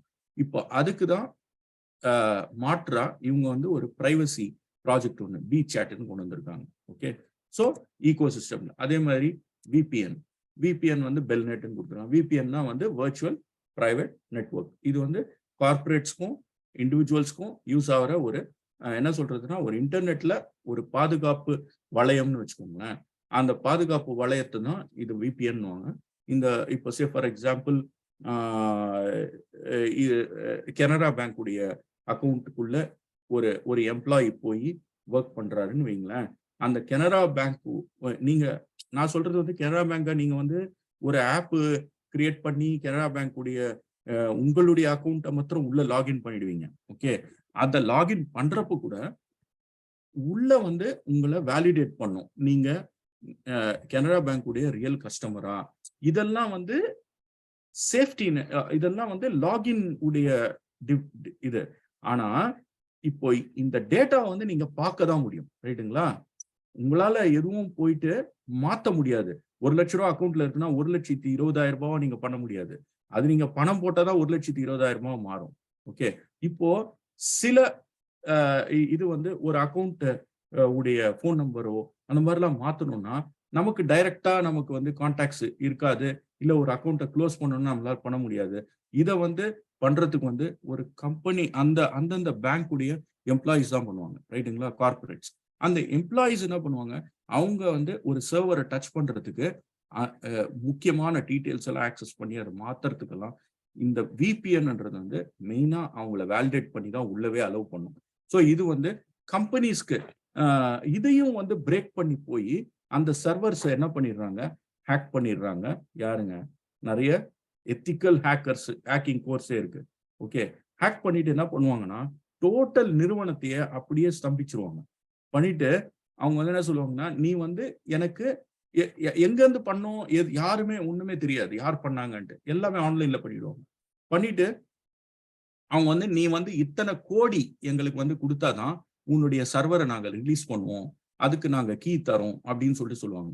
இது இவ்வளோ விபிஎன், இவ்வளோ கனெக்டிவிட்டியில இவ்வளோ செக்யூரிட்டி வச்சும் அதை பிரேக் பண்ணி உள்ள போறாங்க இல்லைங்களா? அதுக்கு ஒரு ஃபென்டாஸ்டிக்கான ப்ராடக்ட் பெல்நெட்ன்ற ஒரு கான்செப்ட் வந்து விபிஎன்ஏ வந்து பிளாக் செயின்ல கிரியேட் பண்ணி அதை இன்னும் சேஃப்டியா பிரைவசி பிளாக் செயினை யூஸ் பண்ற மாதிரி ஒரு ப்ராடக்ட் கொண்டு. இதெல்லாம் மேஜர் ப்ராடக்ட்ஸுங்க. இப்போ பாருங்க, இது வேணா ஒரு கார்பரேட்ஸ்க்கு, மெயினா கார்பரேட்ஸ் பீப்புள் கேன் யூஸ் இட்னு வச்சுக்கோங்களேன். ஆனா இந்த சேட்டும் இந்த ப்ரௌசரும் எல்லாருக்குமே தேவை இல்லையா? கரெக்டா? நீங்க ஸ்மார்ட் போன் வச்சிருந்தா கூட அதுல ஒரு ப்ரௌசர் வைப்போம் இல்லையா? ஸோ அப்போ இந்த ப்ரௌசர் அண்ட் சேட்டுக்கு ரெண்டுத்துக்கும் ஒரு மேஜர் ப்ராடக்ட் கொண்டு வந்தாங்க. இது இல்லாம கிட்டத்தட்ட 30+ ப்ராஜெக்ட்ஸ் இன்னும் இருக்குங்க வரதுக்கு இந்த பர்டிகுலர் பிளாக் செயின்ல. அது இல்லாம இது வந்து இவங்களே சொந்தமா கிரியேட் பண்ண பிளாக் செயின், மற்றவங்க கிட்ட இருந்து ஹையர் பண்ணது கிடையாது, சொந்தமா கிரியேட் பண்ண பிளாக் செயின். ஓகே, ஸோ இதுதான். அதுக்கப்புறம் எத்திரியம் வர்ச்சுவல் மிஷின்ன்றது ஒரு ஓப்பன் சோர்ஸ். அதே மாதிரி இவங்க வந்து பிவிஎம்னு ஒன்று கொண்டு வந்திருக்காங்க. இவங்களோட அதாவது இந்த இவிஎம்ன்றது வந்து ரொம்ப டெக்னிக்கலா சொல்ல போனோம்னா, இது வந்து ஹோஸ்டை வந்து வேலிடேட் பண்ணி ஹோஸ்டுடைய அப்ளிகேஷன்ஸ் எல்லாம் ஆட்டோமேட்டடா பண்ணி அவங்க வந்து ஸ்மார்ட் கான்ட்ராக்ட்ஸை எஸ்டாப்ளிஷ் பண்றது தான் இவிஎம் உடைய வேலை. ஓகேங்களா? எத்திரியம் உடைய வர்ச்சுவல் மிஷின் அது வந்து என்ன பண்ணுன்னா, ஒரு ஸ்மார்ட் கான்ட்ராக்ட்ஸ்னா என்னங்க, இப்போ நான் வந்து என்னுடைய கம்பெனியில நான் எத்திரியம் உடைய பிளாக் செயினை இன்ட்ரடியூஸ் பண்றேன். பண்ணிட்டு என்னுடைய கம்பெனி டேட்டா எல்லாம் எத்திரியம் பிளாக் செயின் மேல சேஃப்டியா இருக்கணும் அப்படின்றப்போ இவங்களுடைய வர்ச்சுவல் மிஷினை நான் வந்து யூஸ் பண்ணி அது மூலியமா ஸ்மார்ட் கான்ட்ராக்டை எக்ஸிக்யூட் பண்ணி எத்திரியமா நான் வந்து பேமெண்டா கொடுக்கணும். அப்போ கொடுத்தாதான் என்னுடைய ஒரு கார்பரேட் உடைய அவனுடைய கம்ப்ளீட் செக்டார். இப்போ நான் ஆந்திரா கவர்மெண்ட் சொன்னேன் இல்லைங்களா, அவங்க வந்து இந்த எத்திரியம் உடைய ஸ்மார்ட் கான்ட்ராக்டை யூஸ் பண்ணி தான் அவங்களுடைய கம்ப்ளீட் ரெஜிஸ்ட்ரேஷன் சிஸ்டம் யூஸ் பண்ணிட்டு இருப்பாங்க. ஓகேங்களா? ஸோ இந்த மாதிரி இதையும் பிரிட்ஜ் பண்ற மாதிரி நம்ம பில்டெக்ஸும் வந்திருக்குங்க. ஓகே, ஸோ அதனால அதுக்கப்புறமா பிரைவசி ப்ரோட்டோகால், அதுக்கப்புறம் பிஎன்எஸ்னா இப்போ நம்ம .org .com பார்க்கணும் இல்லையா, அந்த மாதிரி இவங்களுடைய நேமிங் சிஸ்டம்ல, பில்டெக்ஸ் நேமிங் சிஸ்டம்ல பிஎன்எஸ் .bdx அப்படின்னு சொல்லிட்டு வரும். இப்போ Amazon.com கூட Amazon.bdxன்னு சொல்லிட்டு அந்த மாதிரி ஒரு நேமிங் சிஸ்டம். இதையும் வந்து ஒரு பெரிய லெவல்ல பேசிக்கிட்டு இருக்காங்க. அடுத்த ஒரு பெரிய ஹிட்டா ஒரு ப்ராஜெக்ட் இருக்குன்னு. ஸோ நம்ம இப்போ கண்ணுக்கு முன்னாடி பார்க்கறதே ஒரு ஆறு முக்கியமான ஹைலைட்டட் ப்ராஜெக்ட்ஸ் இருக்குங்க இப்போ இதுல. ஸோ இதுதான் நம்ம வந்து ஏன் பெல்டெக்ஸை வந்து நம்ம சூஸ் பண்ணியிருக்கிறோம் என்ற ஒரு புரிதல் உங்களுக்கு கொடுக்கும்னு நம்புறேன் நான். ஓகே, ஸோ இப்போ பாருங்க, இதை குவிக்கா பார்த்தோம்னா வை பெல்டெக்ஸ், இத்தனை இதை விட்டுட்டு ஏன் பெல்டெக்ஸை மாத்திரம் தான் எடுக்கணும் அப்படின்னு பார்த்தா, இப்போ பாருங்க, பிட்காயின் வந்து 2008 வந்தது, எத்திரியம் 15 வந்தது. இதனுடைய வளர்ச்சியை நான் காமிச்சேன் ஏற்கனவே. இப்போ 2018 வந்த ஒரு பேபி காயின் தான் இது. இப்போதைக்கு 5 ரூபால தான் இருக்கு. பார்த்துக்கோங்க, உங்களை இன்ட்ரடியூஸ் பண்ண உங்ககிட்ட கேட்டு இதுல கொஞ்சம் நான் காயின் வாங்கி ஹோல்டு பண்ணா எனக்கு என்னென்ன பெனிஃபிட் கிடைக்கும்ன்றத நீங்க வந்து கேட்டு தெரிஞ்சுக்கோங்க. ஓகே, அடுத்தது இதுதான் நான் கவர் பண்ணது தான் already. Just I am showing in another slide. இந்த மெயின் வாலெட்ஸ், பிசாட், பெல்நெட், பில்டெக்ஸ் ப்ரௌசர், இது எல்லாம் தான் முக்கியமான ப்ராஜெக்ட்ஸ் இதுல. ஓகே, ஸோ இப்போ இந்த ரேங்கிங்கை பத்தி கொஞ்சம் பார்க்கலாம். காயின் மார்க்கெட் கேப்ல இப்போ பிரைவசி காயின்ஸ்ன்னு எடுத்தீங்கன்னா ஒரு 96 காயின்ஸ் இருக்கு மொத்தம். பிரைவசியை மாத்திரமே, பிரைவசின்னா உங்களுக்கு ஆல்ரெடி சொல்லிட்டேன், நம்மளுடைய இதை வந்து பாதுகாக்கிறது, நம்மளுடைய ஐடென்டிட்டியை பாதுகாத்து நீங்க யாருன்னே தெரியவே தெரியாது அந்த பக்கம். நீங்களா பர்மிஷன் கொடுத்து நான் இந்த மாதிரி ஆள் தான்ப்பா அப்படின்னு சொல்லிட்டு நீங்களா பெர்மிஷன் கொடுக்கணும். இந்த சேட்லாம் ஓபன் பண்றப்போ அப்ப கொடுத்தாதான் உங்களை வந்து எதிராளி வந்து தெரிஞ்சுக்கலாம். ஸோ அந்த மாதிரி ஜஸ்ட் ஜெனரிக்கா ஒரு ஃபோன் நம்பர் அந்த மாதிரி இருக்காது. புரியுதுங்களா? உங்களுக்குன்ட்டு ஒரு என்கிரிப்டட் இது பெரிய லாங் அட்ரஸ் இருக்கும். அந்த அட்ரஸை வச்சு அந்த பிரைவசி கம்ப்ளீட்டா உங்களுடைய அட்ரஸை வந்து ஸ்டெல்த் அட்ரஸ்னுவாங்க.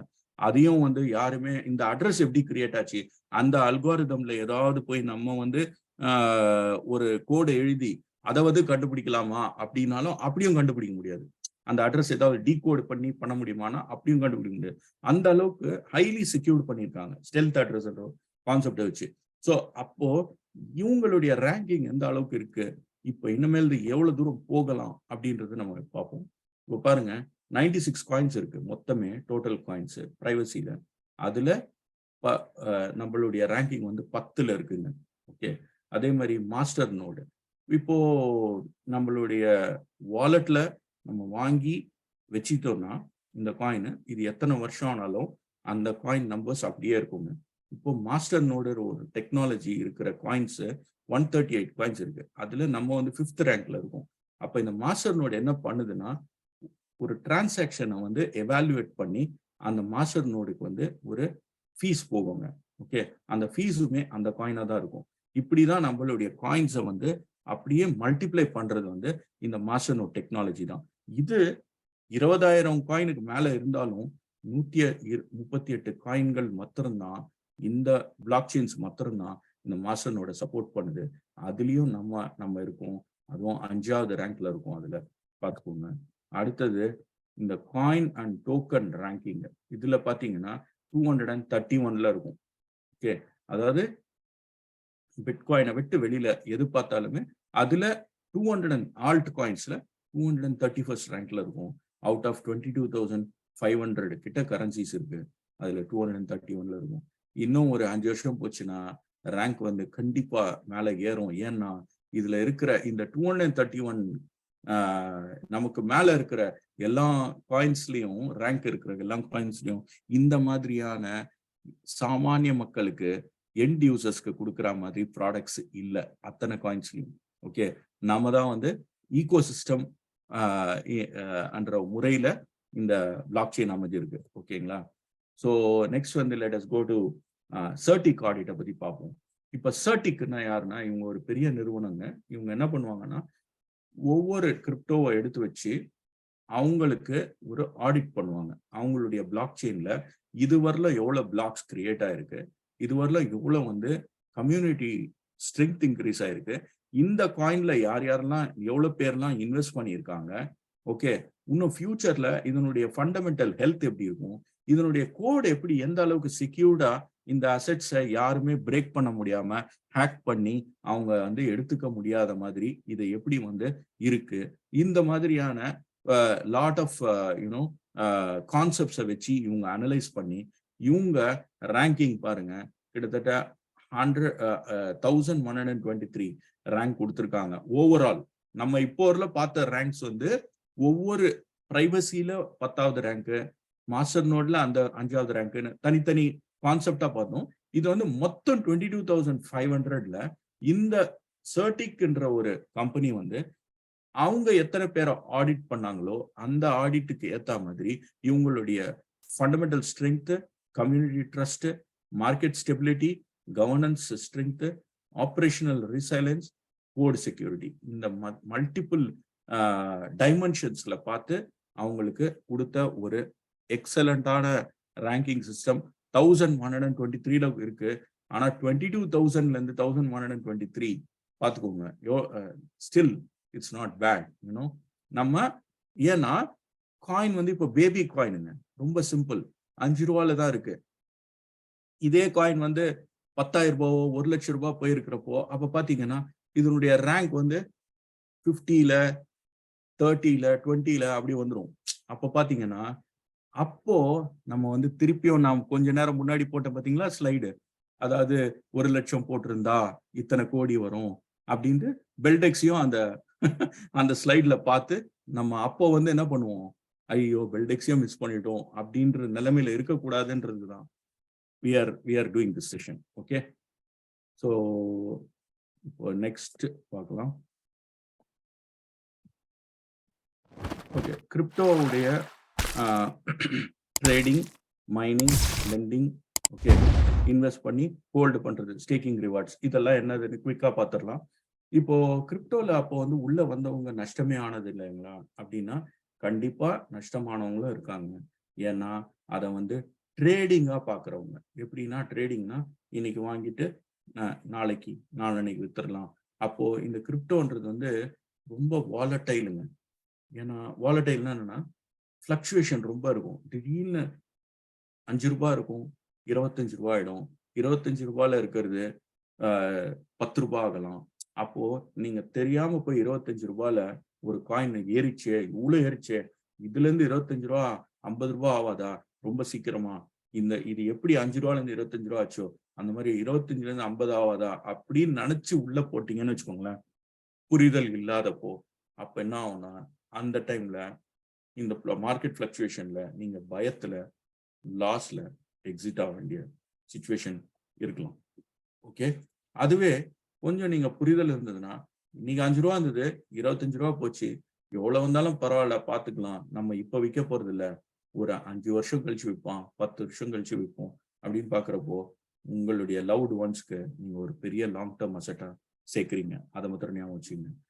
அவங்க வந்து என்னைக்குமே வந்து கிரீன்ல தான் போவாங்க. ரெட்ன்ற வார்த்தையே கிடையாது, அவங்களுக்கு லாஸ் ஆகாது.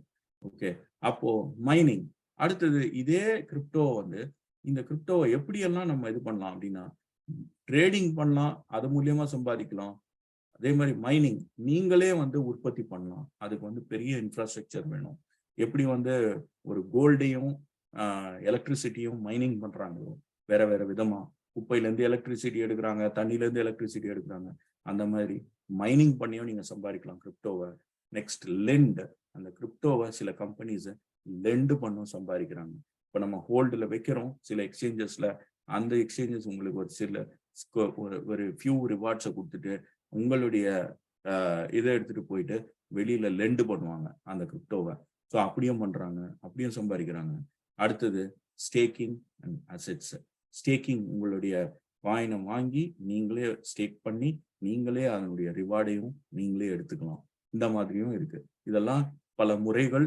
இதை ஹோல்டு பண்றவங்களை இதுல எல்லாத்துலயுமே பாத்தீங்கன்னா யார் பெருசா இது வரலும் இந்த கிரிப்டோல சம்பாதிச்சிருக்காங்கன்னா ஹோல்டு பண்ணவங்க மட்டும்தான். ஓகே,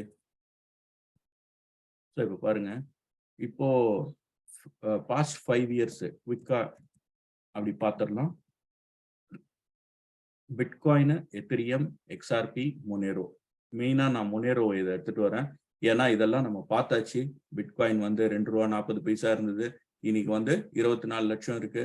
18 ரூபா இருந்தது, இன்னைக்கு 1.5 லட்சம் இருக்கு. XRP வந்து 32 பைசா இருந்தது, இன்னைக்கு வந்து 35 ரூபா இருக்கு. இதை ஏன் நான் இப்போ ஃபோக்கஸ்டா அவங்க கிட்ட சொல்லிட்டு இருக்கேன்னா, நம்ம இதுவரையிலும் பார்த்தோம் இல்லைங்களா, பிரைவசி அப்படின்ற கான்செப்ட். அந்த பிரைவசிக்கு வந்து மெயினா அடித்தளம் போட்டதே இந்த காயின் தாங்க ஃபர்ஸ்ட். ஓகேங்களா, மொனேரோ. இப்போ அவங்க பாருங்க 2014ல வெறும் 10 ரூபா இருந்து இன்னைக்கு 13,000 ரூபாய் இருக்காங்க. ரைட்டுங்களா. இந்த மொனேரோல இருக்கிற அந்த பிளாக் செயினுடைய ஆல்காரிதம்னு, பிளாக் செயினுக்கு முன்னாடி நம்ம எப்படி இப்போ வந்து ஒரு வீடு கட்டுறதுக்கு முன்னாடி ப்ளூ பிரிண்ட்ன்றோம் இல்லைங்களா, அதே மாதிரி பிளாக் செயினுக்கு பின்னாடி இருக்கிற ஒரு கான்செப்ட் வந்து ஆல்காரிதம்னு. அந்த ஆல்காரிதம் தான் ஃபர்ஸ்ட் எழுதிட்டு அதுக்கப்புறமா பிளாக் செயினை அந்த ஆல்காரிதம் என்ன மாதிரியான கான்செப்ட்ல போகுதோ அப்படிதான் பிளாக்ஸ் பில்ட் ஆகும். ஓகேங்களா. அந்த ஆல்காரிதமை இங்க இருந்து நம்ம பில்டெக்ஸ்ல ஃபோர்க் பண்ணி, ஃபோர்க்னா நாங்க இது வந்து ஓப்பன் சோர்ஸ், யார் வேணா நீங்க இப்போ மொனேரோவை கூட பெல்டெக்ஸ் உடைய ஆல்காரிதம் எடுத்து நீங்களே சொந்தமா டெவலப்பர்ஸ் எல்லாம் வச்சு அதுல இருந்து நீங்களும் ஒரு காயினை கிரியேட் பண்ணலாம், தப்பு கிடையாது. ஆனா இதுக்கெல்லாம் நமக்கு நேரம், டைமு, அதாவது நேரம், அப்புறம் பணம் இருக்கா, இன்ஃப்ராஸ்ட்ரக்சர் இருக்கா, இதெல்லாம் பார்க்கணும். ஸோ அந்த மாதிரி கிரியேட் பண்ணதுதான் பெல்டெக்ஸ். இதுல இருந்து ஃபோர்க் பண்ணி எடுத்து இங்க இருந்து ஒரு இன்னும் ஈகோ சிஸ்டம், பல விஷயங்கள். இந்த லைட் காயின்ன்றது வந்து லைட்னிங் ஸ்பீட்ல போகும். ஓகே, டேஷ் காயின்ன்றது வந்து இந்த லைட் அண்ட் டேஷ் காயின்னா ரொம்ப ஃபாஸ்டரா ஒரு டிரான்சாக்ஷனை ரொம்ப கம்மி செலவுல பண்ணக்கூடிய காயின்கள். இதுல இருக்கிற ஒரு சாராம்சம் எடுத்தாங்க, அதையும் இதுல புகுத்துனாங்க. அப்புறம் எத்திரியம்ல என்ன சாராம்சம் இருக்கு, ஸ்மார்ட் கான்ட்ராக்ட், அதையும் எடுத்தாங்க, அதையும் நம்ம பெல்டெக்ஸ்ல புகுத்தி இருக்காங்க. அதனாலதான் அதை வந்து ஈகோ சிஸ்டம் காயின்னு சொல்லிட்டு நம்ம கால் பண்றோம். இப்போ பாருங்க, ஜஸ்ட் எல்லாமே பாருங்களேன், 7, 12, 2, 18, 32 பைசா, 10 ரூபாய், 20 ரூபாய், இதெல்லாம் எங்க இருக்கு பாருங்க இன்னைக்கு. ஆனா இங்க இருந்து 10ல இருந்து 23 வரலாம் பொறுமையா இருந்தீங்களா? 13ல இருந்து 23 வரலாம் பொறுமையா வச்சிருக்கீங்களா? அப்படின்றதுதாங்க கொஸ்டின். இதெல்லாம் இருந்தது. அண்ணா நகர்லயும் 500 ரூபாய் வித்த ஸ்கொயர் ஃபீட் 500 ரூபாய் வித்த டைமும் இருந்திருக்கு, ரைட்டா? ஆனா 500 ரூபாய்க்கு வாங்கி இன்னைக்கு பல கோடி போற ஸ்கொயர் ஃபீட்டை இன்னைக்கு வச்சிருக்காங்களா அப்படின்றதுதான் கொஸ்டின், ரைட்டா? ஸோ அதுதாங்க. ஸோ இப்போ next let us go to next slide.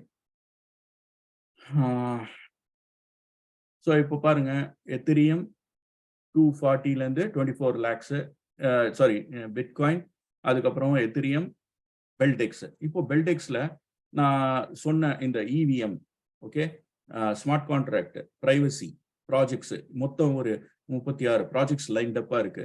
இப்போ ஜஸ்ட் ஒரு 1 lakhோ 5 lakhோ 10 lakhோ 50,000ஓ ஏதோ ஒன்று சேவ் பண்ணி வச்சிருந்தா ஒரு 5-10 வருஷத்துல என்னவா இருக்கும் அப்படின்றது உங்க கையில விட்டுறேன். ஏன்னா உங்களுக்கு இப்போ முதல்ல இந்த செஷனுக்கு முன்னாடி பெல்டெக்ஸ் தெரிஞ்சிருக்காது.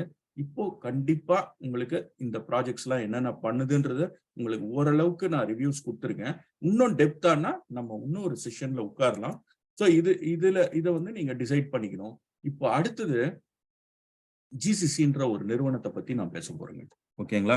ஜிசிசி பத்தி பார்க்கலாம், குளோபல் கிரிப்டோ கம்யூனிட்டி, ஓகேங்களா? இப்போ நான் ஒரு அந்த 5 விதமான கிரிப்டோவை வந்து இன்கம் எடுக்கலாம்னு சொன்னேன். அதுல நோட் பண்ணியிருந்தீங்கன்னா தெரிஞ்சிருக்கும், ஸ்டேக்கிங் அண்ட் ரிவார்ட்ஸ் அப்படின்னு ஒன்று நான் காமிச்சேன். அந்த ஸ்டேக்கிங் அண்ட் ரிவார்ட்ஸ் மூலியமா உங்களுக்கு ஸ்டேக்கிங் பண்ணி மாஸ்டர் நோட்ல வர்ற ரிட்டர்ன்ஸை எடுத்து உங்களுக்கு வந்து ரிவார்டா கொடுக்கறது தான் ஜிசிசி. ஓகே, சரி. இப்போ இந்த ஜிசிசி நிறுவனம் என்னென்னலாம் பண்றாங்க அப்படின்றத குவிக்கா நம்ம என்ன பண்ணலாம்னா, உங்களுக்கு ஜிசிசியை பத்தியே அதனுடைய சும்மா ஹோம் பேஜ்லயே நான் போய் காமிக்கிறேன், பாருங்க. இது வந்து எல்லாருமே பார்க்கலாம், ஓகே? இந்த ஜிசிசி பத்தி எல்லாருமே பார்க்கலாம். ஜஸ்ட் வெறும் நீங்க உள்ள மெம்பர் ஆகணும் எதுவுமே கூட இல்லை. Just you can go and see gcchub.co அடிச்சிங்கன்னா you can always go and C.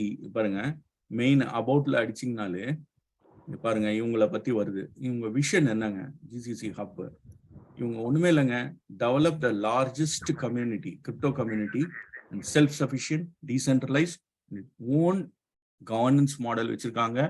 ப்ராஜெக்டுக்கெல்லாம் aid பண்றவங்க, ஓகே? அதுக்கப்புறம் இவங்க நாலேஜை வந்து கிரிப்டோ நாலேஜை வந்து ஷேர் பண்ணி கம்யூனிட்டிக்கு வந்து பெரிய ஸ்ட்ரென்த் உருவாக்க வேண்டியதுதான் இவங்களுடைய மெயின் விஷனு. இவங்களுடைய மிஷன் பார்த்தீங்கன்னா பெஸ்ட் கிரிப்டோ கம்யூனிட்டியை உருவாக்கணும். அதுக்கப்புறம் bridge between the community and the high potential projects. ஒரு கம்யூனிட்டிக்கு இவ்வளோ பெரிய ப்ராஜெக்ட்ஸ் எல்லாம் இருக்குப்பா, இந்த பர்டிகுலர் பிளாக் செயின்ல இந்த ப்ராஜெக்ட்ஸ் எல்லாம் இருக்கு அப்படின்ற அந்த புரிதலை எடுத்துட்டு வந்து அந்த நாலேஜை சேர்க்கறது தான் one of the this communities ஸ்ட்ரெங்த்துங்க, ஓகே? அடுத்தது பார்த்தீங்கன்னா இவங்களுடைய மோட்டோ பார்த்தீங்கன்னா core values. Our core value are inspired by the desire to build the strongest and a leading crypto community by engaging people with the power of the blockchain and cryptocurrency. அதாவது ஒரு strongest கம்யூனிட்டியா உருவாக்கி அது மூலியமா இவங்களும் வந்து ஒரு பெரிய என்ன சொல்றது, ஒரு தனித்திருந்து எந்த காயின் உள்ள வந்தாலும் அதை அனலைஸ் பண்ணி அதுக்குன்ட்டு ஒரு முக்கியத்துவம் கொடுத்து, ஒரு கம்யூனிட்டி நம்ம உள்ள இவ்வளவு பெரிய ஸ்ட்ரென்த் இருக்கிறதுனால அந்த காயினுமே நம்ம கிட்ட வந்து ஃபர்ஸ்ட் இனிஷியல் காயின் ஆஃபர்ல நம்ம கிட்ட வந்து சேர்றதுக்கும் ஒரு உந்துதலா இருக்கிறதுக்கு தான் இவங்களுடைய மோட்டோ மெயினா, ஓகேங்களா? அதுல இவங்க எப்படிலாம் டிராவல் பண்ணி வந்திருக்காங்க, எங்க இருந்தாங்கன்றத ஃபர்ஸ்ட் நான் சொல்றேன். இதெல்லாம் மோட்டோவை பார்த்துட்டும் சூப்பர், டயக்கோன்ற ஒரு மாடலை வச்சு ஒரு ப்ராஜெக்ட்ஸையும் அனலைஸ் பண்ணி ஃபண்ட் பண்ணி அவங்கள வந்து முன்னுக்கு ஒரு பெரிய கிரிப்டோ கம்பெனிஸ் எல்லாம் முன்னுக்கு எடுத்துட்டு வர்றது, இதெல்லாம் இவங்களுடைய குறிக்கோள்னாலும் இவங்க எந்த அளவுக்கு டிராவல் பண்ணியிருக்காங்க அப்படின்னு பாத்தீங்கன்னா 2015ல பிட்காயினை வந்து இவங்க கொண்டு வந்தாங்க. ஓகே, அதாவது பிட்காயின் ஆல்ரெடி ஒருத்தர் சதோஷின்றவரு கண்டுபிடிச்சாரு, அதெல்லாம் நிறைய பேருக்கு தெரிஞ்சிருக்கும். ஆனா ஏசியால எப்படி ஒரு நிலவரம் வந்ததுன்னா, பிட்காயின் ஒண்ணு இருக்குப்பா, அத அப்போ அத சொன்னா சரி அந்த பிட்காயினை என் கையில கொடுங்க, ஒரு சில்வர் காயின் கோல்ட் காயின் மாதிரி ஒரு புரிதல் நினைச்சிட்டு இருந்தாங்க. அப்போ இவங்க இல்லப்பா, அது சில்வர் காயின் கோல்டு காயின் மாதிரி கையில தொட முடியாது, நுகர முடியாது, இது வந்து ஒரு டிஜிட்டல் இது அப்படின்னு சொல்லிட்டு ஒரு பாமர மக்களுக்கும் ரீச் பண்ணி நிறைய புரிதலை கொடுத்து 15ல இருந்து அந்த பிட்காயினை ப்ரமோட் பண்ணாங்க. பிட்காயின் 15ல எவ்வளவு இருந்தது, டாலர் வந்து $300 இருந்தது. ஓகேங்களா, $300 $80 போட்டீங்கன்னா ஒரு 25,000 30,000 இருந்தது. ஓகே, அப்போ அந்த டைம்ல இவங்க வந்து எங்க நீங்க பிட்காயின்ன்றது ஒண்ணு இருக்கு, இதை இப்படிதான் இந்த தளத்துல தான் போய் வாங்கணும், எங்களுக்கு யாரும் பணம் தரவனா, நாங்க உங்களுக்கு சொல்லித்தரோம், இந்த இடத்துல போய் வாங்கிக்கோங்க பிட்காயினை, இங்கெல்லாம் கிடைக்கும், இந்த பிளாட்ஃபார்ம்ல இந்த எக்ஸ்சேஞ்ச்ல கிடைக்கும், இதை வாங்கிட்டு நீங்க என்ன பண்ணுங்க, நீங்களே வச்சுக்கலாம், ஆனா நீங்க எங்க கிட்ட பார்க் பண்ணீங்கன்னா நாங்க உங்களுக்கு 50% தரோம்னு சொன்னாங்க. ஓகேங்களா, அப்போ நிறைய பேரு 30,000 இருந்த பிட்காயினை வந்து நம்ம இவங்க கிட்ட கொடுத்து வச்சோம்னா சரி ஒரு 45,000 ஒர்த் ஆஃப் பிட்காயின் தருவாங்க, அதே பிரைஸ் இருந்தாலும் அப்படின்னு சொல்லிட்டு நினைச்சு நிறைய பேர் வந்தாங்க கொஞ்சம் பேர். ஆனா கொஞ்சம் பயம்தான், உள்ள வரப்போ யாரா இவங்க புதுசா இருக்காங்க, ஏமாத்துவாங்களா, அந்த மாதிரிலாம் நிறைய கொஸ்டின்ஸ் இருக்கும் இல்லையா, அந்த மாதிரி கொஸ்டின்கள்லயே நிறைய பேர் உள்ள வந்தாங்க. வந்துட்டு அவங்க நினைச்சிருந்தாங்க ஒரு 3 வருஷம் அந்த மாதிரி இவங்களோட டிராவல் பண்ணா நமக்கு வந்து ஒரு 1.5 பிட்காயின் அந்த மாதிரி கிடைக்கும். அப்போ இந்த பிட்காயினுடைய வேல்யூ அதே 30,000 இருந்து 40,000 இருந்தா கூட நமக்கு அட்லீஸ்ட் பேங்கை விட பெட்டரா கிடைக்கும். 30,000 வந்து ஒரு 2 வருஷத்துல இல்ல 1.5 வருஷத்துல நமக்கு வந்து 40,000 45,000 மாறும்னு சொல்லிட்டு வந்தாங்க. ஆனா அவங்களுடைய சர்ப்ரைஸ் என்ன ஆச்சுன்னா, ஒரு 3 இயர்ஸ் இவங்களோட டிராவல் பண்ணதுல 18 19க்குள்ள இவங்க வந்து ஒரு பிட்காயினுடைய வேல்யூ 5 லட்சம் ரூபாய் மாறிடுச்சு. ஓகேங்களா, நீங்க நினைச்சு பாருங்க, இந்த நிறுவனம் வந்து அன்னைக்கே எத்தனையோ நம்ம கேள்விப்படுறோம் இல்லையா, கிரிப்டோ மோசடி அந்த மாதிரிலாம் கேள்விப்படுறோம். அந்த மாதிரி இவங்களும் என்னங்க பண்ணிருக்கலாம், பிட்காயின் இவங்க சொந்த ப்ராடக்ட் கிடையாது. பிட்காயின் நல்லா நோட் பண்ணிக்கோங்க, பிட்காயின் இவங்க சொந்த ப்ராடக்ட் கிடையாது, இன்னொருத்தருடைய ப்ராடக்ட் எடுத்து இவங்களும் ஒரு அதாவது அந்த 2வது வழி சொன்ன பாருங்க, மைனிங் பண்ணலாம் அப்படின்னு, அந்த மைனிங் பண்றவங்க ட்ரேடிங் அண்ட் மைனிங் ரெண்டுமே பண்ணாங்க.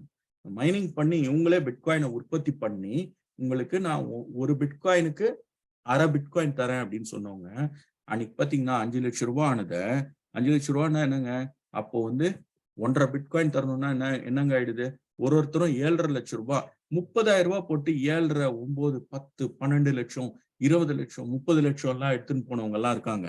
ஜஸ்ட் 30,000 50,000 1 லட்சம் போட்டவங்க எல்லாம்.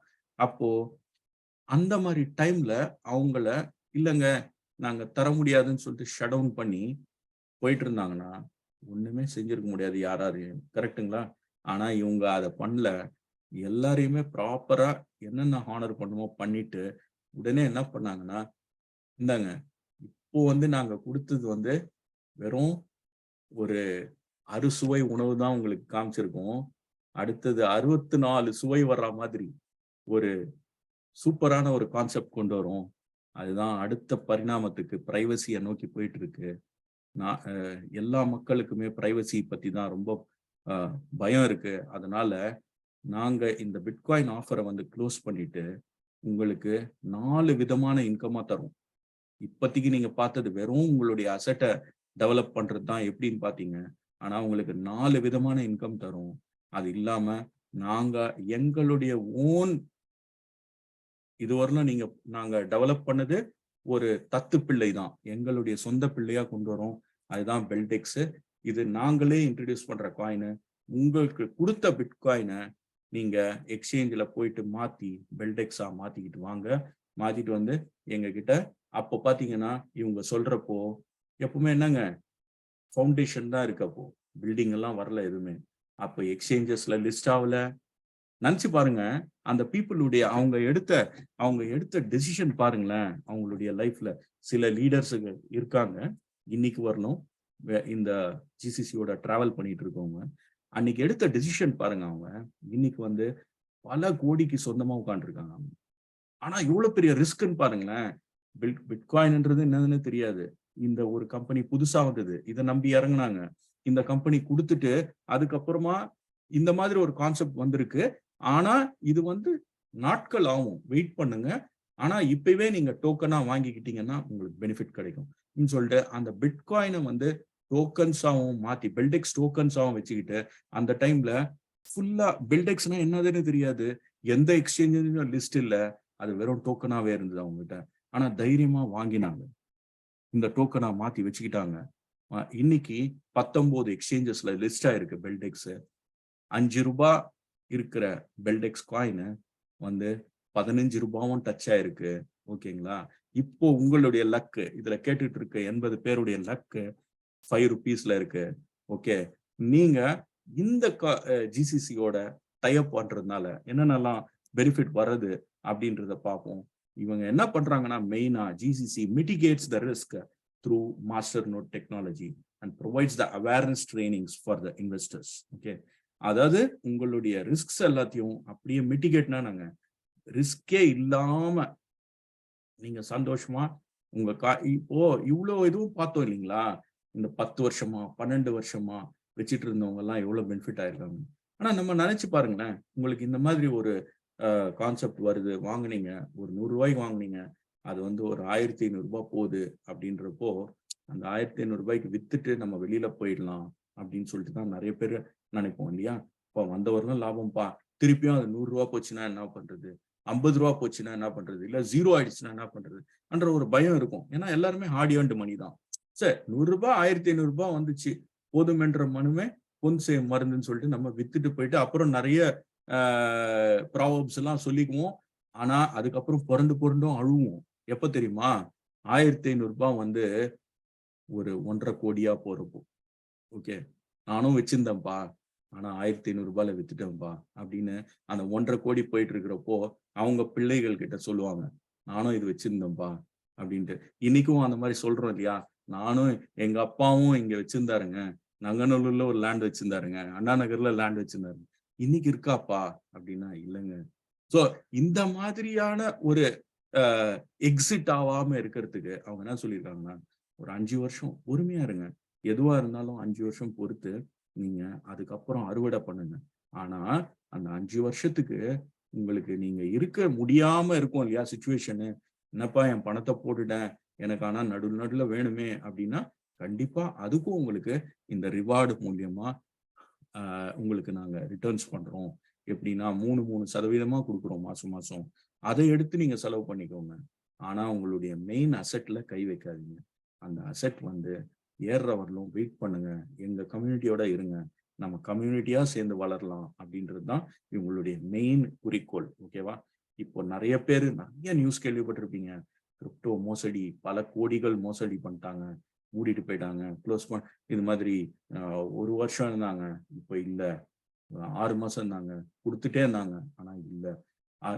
இதெல்லாம் ஏன் வருது அப்படின்னா, இந்த கம்பெனிஸ் எல்லாமே வந்து உங்ககிட்ட பணத்தை வாங்கிட்டு அவங்க வந்து ட்ரேடிங் பண்ணி அபரிமிதமான ப்ராஃபிட் வரும்னு சொல்லிட்டு உங்களுக்கு வந்து அஷூரன்ஸ் கொடுத்து அந்த ப்ராஃபிட்டை மீட் அவுட் பண்றதுக்கு அவங்க ரொம்ப தலைக்கீழ நின்று எப்படி எப்படியோ போராடி ட்ரேடிங் பண்ணியிருப்பாங்க.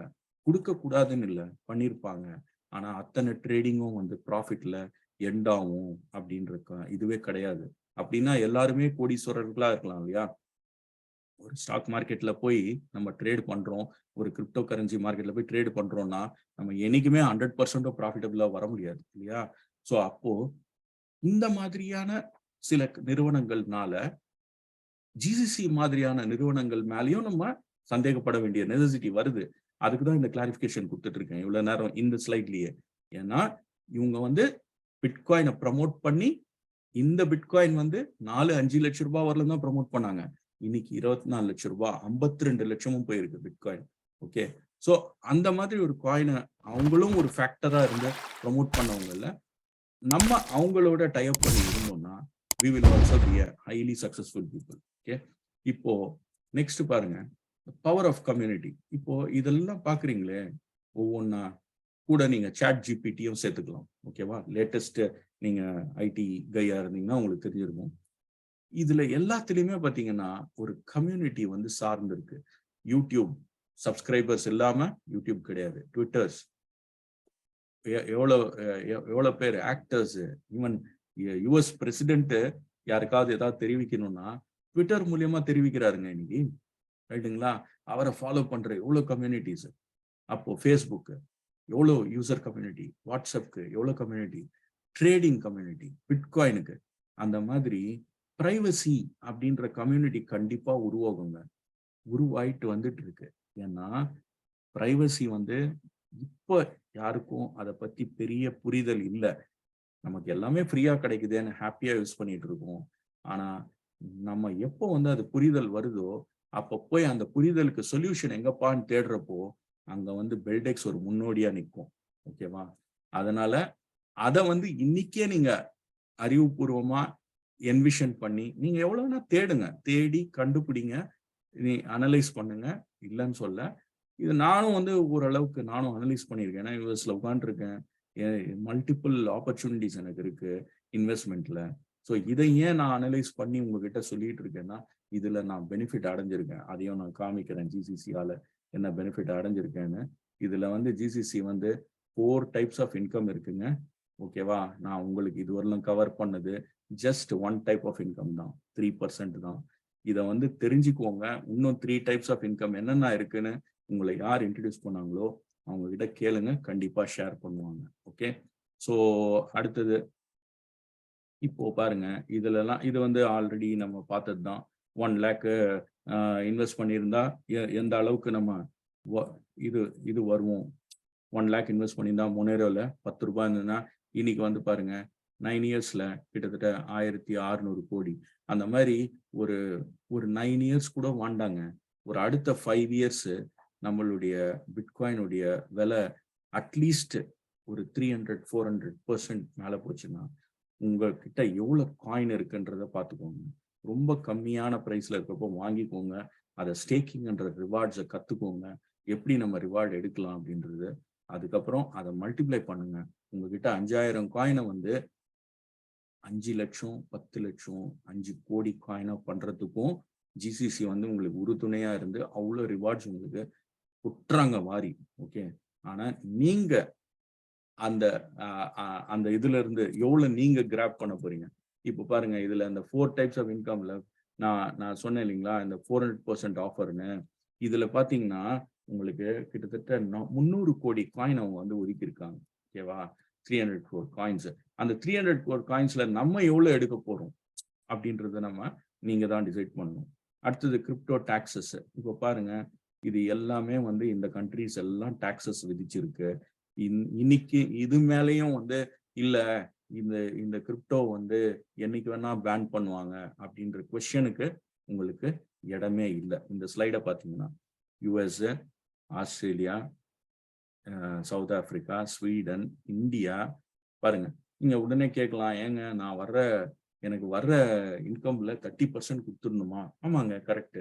இது வந்து ஏற்கனவே நீங்க பண்ணிட்டு தான் இருக்கீங்க. எப்படி பண்றீங்க? சேலரி வாங்குறீங்க, 5 lakhsக்கு மேல டாக்ஸ் பிராக்கெட் ஆச்சுன்னா 5 lakhsக்கு மேல எவ்வளவு நீங்க சம்பாதிக்கிறீங்களோ அதுல நீங்க டாக்ஸ் கட்டணும். ரைட்டா, நல்லா நோட் பண்ணிக்கோங்க. 5 lakhs மேல எவ்வளவு நீங்க சம்பாதிக்கிறீங்களோ, ஓகேவா? 5 lakhs மேல சம்பாதிக்காதவங்க டாக்ஸே பே பண்றது இல்லை இல்லையா? அந்த மாதிரி ஸ்லாப் இருக்கு, ரைட்? அதே மாதிரிதான் கிரிப்டோவும் ஒன் ஆஃப் அதுல உங்களுடைய சேலரியோட சேர்ந்து கிரிப்டோவுடைய இன்கமும் அதுல சேரும். இன்கம் தான் சேரும், கிரிப்டோவுடைய அசெட்டுடைய ஹோல்டிங் சேராது. இப்ப நான் கிரிப்டோ வந்து 10 லட்சம் ரூபாய்க்கு நான் கிரிப்டோ வச்சிருக்கேன் அப்படின்னா 3 லட்சம் ரூபாய் டாக்ஸ் கட்டிடணுமா அப்படின்னா கிடையாது. கிரிப்டோ 10 லட்சம் ரூபாய்க்கு வாங்கினேன், அதை வித்தேன், 15 லட்சம் ரூபாய் வந்தது. அப்போ அந்த 5 லட்சம் ரூபாயில 30% டேக்ஸ் கட்டணும். புரியுதுங்களா? இதுதான் டாக்ஸ் உடைய model. Okay. So yeah idli இவங்கெல்லாம் இப்போ பாருங்க, டுடேஸ் டிஜிட்டல் அசெட் வந்து வெப் 2.0 இருக்கு. அடுத்தது எல்லாமே வந்து எதை நோக்கி போயிட்டு இருக்கோம்னா 3.2. அந்த 3.0ல பெரிய பங்கு வகிக்கிறது பிளாக் செயின் தான். ரைட்.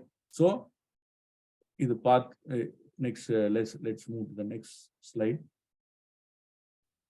இப்போ இந்த கவர்னன்ஸ், கவர்னன்ஸ் எதெல்லாம் நோக்கி போயிட்டு இருக்கு பிளாக் செயின் டெக்னாலஜின்றது பாருங்க. Agricultural, health care, data security, integrity, identity management, subsidy distribution. இப்போ ரேஷன் கடையில இருந்து எல்லாமே இங்க எல்லா இடத்துலயும் ஊழல் நடந்துட்டு தான் இருக்கு. ரைட்டா?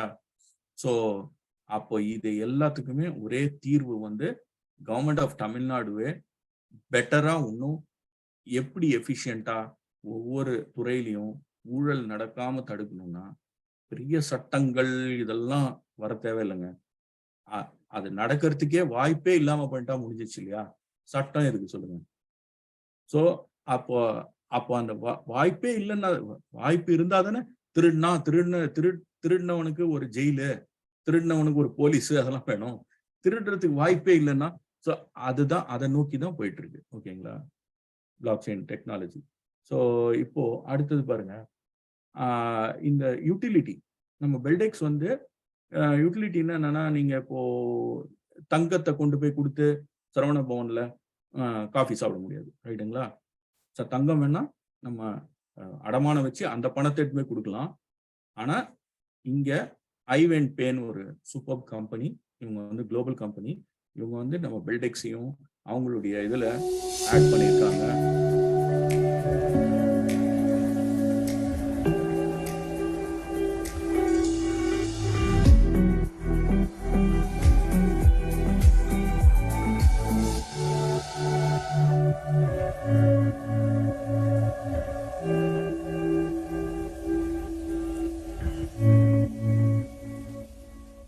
ஸோ இது வந்து நம்ம துபாய் டீம் வந்து பல வீடியோக்கள்ல நம்ம பார்த்துருப்போம்.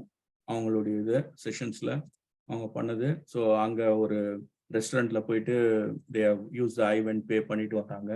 இப்போ பாஸ்ட் லக்ஸரி இஸ் டுடேஸ் நீட்ஸா மாறிடுச்சு. ரைட்டா? பேங்க் அக்கௌண்ட்டையே நம்பிட்டு இருந்தோம் பிஃபோர் 2000. இப்போ 2030 எல்லாமே பார்த்தீங்கன்னா எப்படி இருக்க போகுது அப்படின்னா இதுதான். இப்போ கோடாக் மஹிந்திரா உடைய அசெட் வேல்யூ வந்து இயர் 2001ல 2.4 இருந்தது. இவங்களும் ஒரு பெரிய பேங்கிங் செக்டார்ல ஒருத்தர். ஸோ இவங்களுடைய 1 lakh இவங்க கிட்ட இன்வெஸ்ட் பண்ணியிருந்தா இன்னைக்கு வந்து 7.68 crore 2001ல பண்ணியிருந்தா. ஓகே. ஸோ இப்போ பாருங்க, இதே வந்து பெல்டெக்ஸ்ல நம்ம வந்து ஒரு 5 rupees இருக்கிற டைம்ல ஒரு 1 lakh இன்வெஸ்ட் பண்ணா, இப்போ நீங்க எல்லாம் எனக்கு பில்டெக்ஸ் பத்தி தெரியாதுன்னு சொல்ல முடியாது, ஓரளவுக்கு உங்களுக்கு நாலேஜ் கொடுத்துட்டேன். இப்போ 530ல என்னவா இருக்கும்ன்றத நீங்களே டிசைட் பண்ணிக்கோங்க. ஓகேங்களா? ஸோ நெக்ஸ்ட் வந்து இப்போ இது எல்லாத்தையும் வந்து நமக்கு வந்து இந்த இன்ஃபர்மேஷன்லாம் வந்து நமக்கு யாராவது மறைச்சிட்டாங்களா, இல்ல இந்த இன்ஃபர்மேஷன் நம்ம பார்க்க தவறிட்டோமா அப்படின்றத திருப்பியும் ரீஹைட்ரேட் பண்றேன். 1990ல 1 lakh போட்டிருந்தா மைக்ரோசாஃப்ட்ல 7.7 crore. அந்த மாதிரி மஹேந்திரா, வேன், ஏர்டெல், ரைட், இதெல்லாமே நம்ம பார்த்தது தான். ஸோ இது எல்லாத்தையுமே நம்ம மறைச்சிட்டாங்களா, இல்ல நம்ம பார்க்கறதுக்கு தவறிட்டோமா அப்படின்றத பாருங்க. எவ்வளவு பெரிய டிராவல் இது எல்லாத்தையுமே, இந்த டெக்னாலஜி டிராவல். நமக்கு எல்லாருக்கும் தெரியும், எல்லாரும் வீட்லயும் மைக்ரோசாஃப்ட் ப்ராடக்ட் இருக்கு. ஆனா நம்ம என்னைக்காவது சரி மைக்ரோசாஃப்ட்ல அதுல ஷேர் மாதிரி ஏதாவது இன்வெஸ்ட் பண்ணி வைக்க முடியுமா அப்படின்னு நம்ம பார்க்கறதுக்கு தவறிட்டோம். ரைட்டா? மறைக்கல, யாரும் மறைக்கல, ஆனா நம்ம தான் தவறிட்டோம். அந்த இதை வந்து நீங்க அந்த தவற இனி ஃபியூச்சர்ல பண்ணாதீங்க. ஓகேவா? ஸோ இன்னைக்கு இன்வெஸ்ட் இன் 1 lakh இன்வெஸ்ட் பண்ண முன்னேறல 21 பைசையில இருந்தது, லோவஸ்ட் 21 பைசையில போயிருக்கு. ஓகே. ஸோ இன்னைக்கு வந்து 1 lakh போட்டிருந்தீங்கன்னா பாருங்க எத்தனை கோடி. இதெல்லாம் நினைச்சு கூட பார்க்க முடியாது இல்லையா நம்ம வாழ்க்கையில. ஸோ தயவு செஞ்சு நீங்க இதை வந்து பாருங்க. 100, 200, 550 அந்த மாதிரி போயிருந்ததுன்னா எவ்வளவு நம்ம வந்து சம்பாதிக்க போறோம் அப்படின்றத பாருங்க. இப்போ இவர் வந்து நம்ம ஜெஃப் பெசாஸ்ன்றவர் வந்து அமேசானுடைய சிஇஓ. அவரு நம்ம பங்குச் சந்தையின் தந்தை. அவர் வந்து வாரன் பஃபெட். இவர்கிட்ட ஒரு கேள்வி கேட்கிறாரு.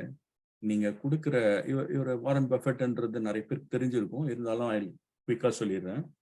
இவர் வந்து நிறைய கம்பெனிஸ்ல வந்து இன்வெஸ்ட் பண்ணி வச்சிருக்காரு. Is a big investor.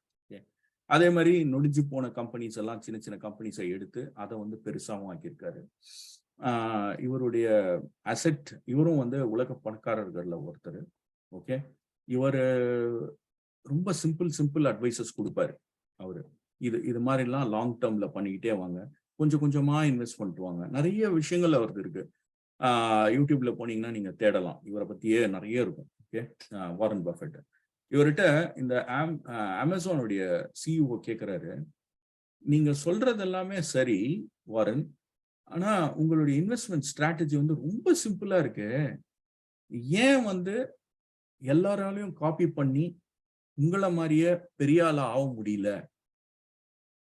நீங்க ஒரு பாதையில வந்தீங்க, அந்த பாதையை சொல்லிட்டீங்க எல்லாருக்கும், இப்படிதான் வந்தேன், இப்படிதான் டிராவல் பண்ணேன்னு.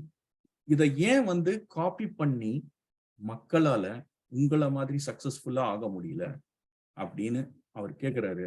அதுக்கு வாரன் பஃபெட் என்ன சொல்றாருன்னா, because nobody wants to get rich slow. அதான் அவர் சொன்னது. யாருக்குமே வந்து மெதுவா பணக்காரர் ஆகணும்னு யாருக்குமே பிடிக்காது. ஆனா நான் சொல்ற ஸ்ட்ராட்டஜி வந்து ஜஸ்ட் இதை வந்து கொஞ்சம் கொஞ்சமா ஃபாலோ பண்ணிட்டு இருந்தீங்கன்னா நீங்க கண்டிப்பா பணக்காரர் ஆவேன்னு சொல்றேன். ஆனா பணக்காரர் ஆவறதுக்கு எல்லாருக்கும் இஷ்டம், இல்லைன்னு சொல்லல. ஆனா மெதுவா அவங்களுக்கு ஆவறதுக்கு பிடிக்காது. இன்னைக்கு போட்டோமா, நாளைக்கே வந்து ஒரு 10 லட்சம் ரூபாய் கொடுத்தோமா, நாளைக்கு எனக்கு வந்து 1.5 கோடி ரூபாய் இருக்கணும், 2 கோடி ரூபாய் இருக்கணும் என் பேங்க்ல. இந்த ஆட்டிடியூட் இருக்கிறவங்க என்ன பண்ணுவாங்கன்னா, அந்த 10 லட்சத்தை வச்சு சூதுதான் ஆட முடியும். கரெக்டுங்களா? ரியலிஸ்டிக்கா நினைச்சு பாருங்க. 10 லட்சம் ரூபாய் வந்து 1.5 கோடி 2 கோடி எல்லாம் வந்து நாளைக்கே ஆகணும்னா, நீங்க எங்கேயாவது போய் கேசினோல எங்கேயாவது போய் சூதாடி, லைக் இல்லைன்னா ஸ்டாக் மார்க்கெட்ல போய் இன்ட்ராடே, இல்ல கிரிப்டோ கரன்சி வேர்ல்ட்ல போய் இன்ட்ராடே, அந்த மாதிரி ஏதாவது பண்ணி எடுக்கலாமா அப்படின்னு போய் பண்ணுவோம். ஆனா அதுல சக்சஸ்ஃபுல் ஆவறது 0.00001% தாங்க. ஓகேவா? ஏன்னா அது it is a luck. Lottery ticket எத்தனை பேருக்குங்க விழும்? கரெக்டுங்களா? லக்கு தானே. அது ஏதோ ஒரு இதுல விழும், அவ்வளவுதான். ஒரு லக்ல ப்ராபபிலிட்டி இருக்கு. எத்தனை பேர் வாங்கினா ஒரே ஒரு ஆளுக்கு தான் ஆகும். ரைட்டா? ஸோ அந்த மாதிரி தான் அது வந்து அந்த மாதிரி ரிச் ஆகணும்னு நினைக்கிறாங்க பீப்புள். அதனால தான் அவங்களால வந்து க்ரோ ஆக முடியல அப்படின்ட்டு அவர் சொல்லி முடிக்கிறாரு. ஸோ ஹோப் இந்த செஷன் வந்து உங்களுக்கு யூஸ்ஃபுல்லா இருந்திருக்கும்னு நினைக்கிறேன். 75%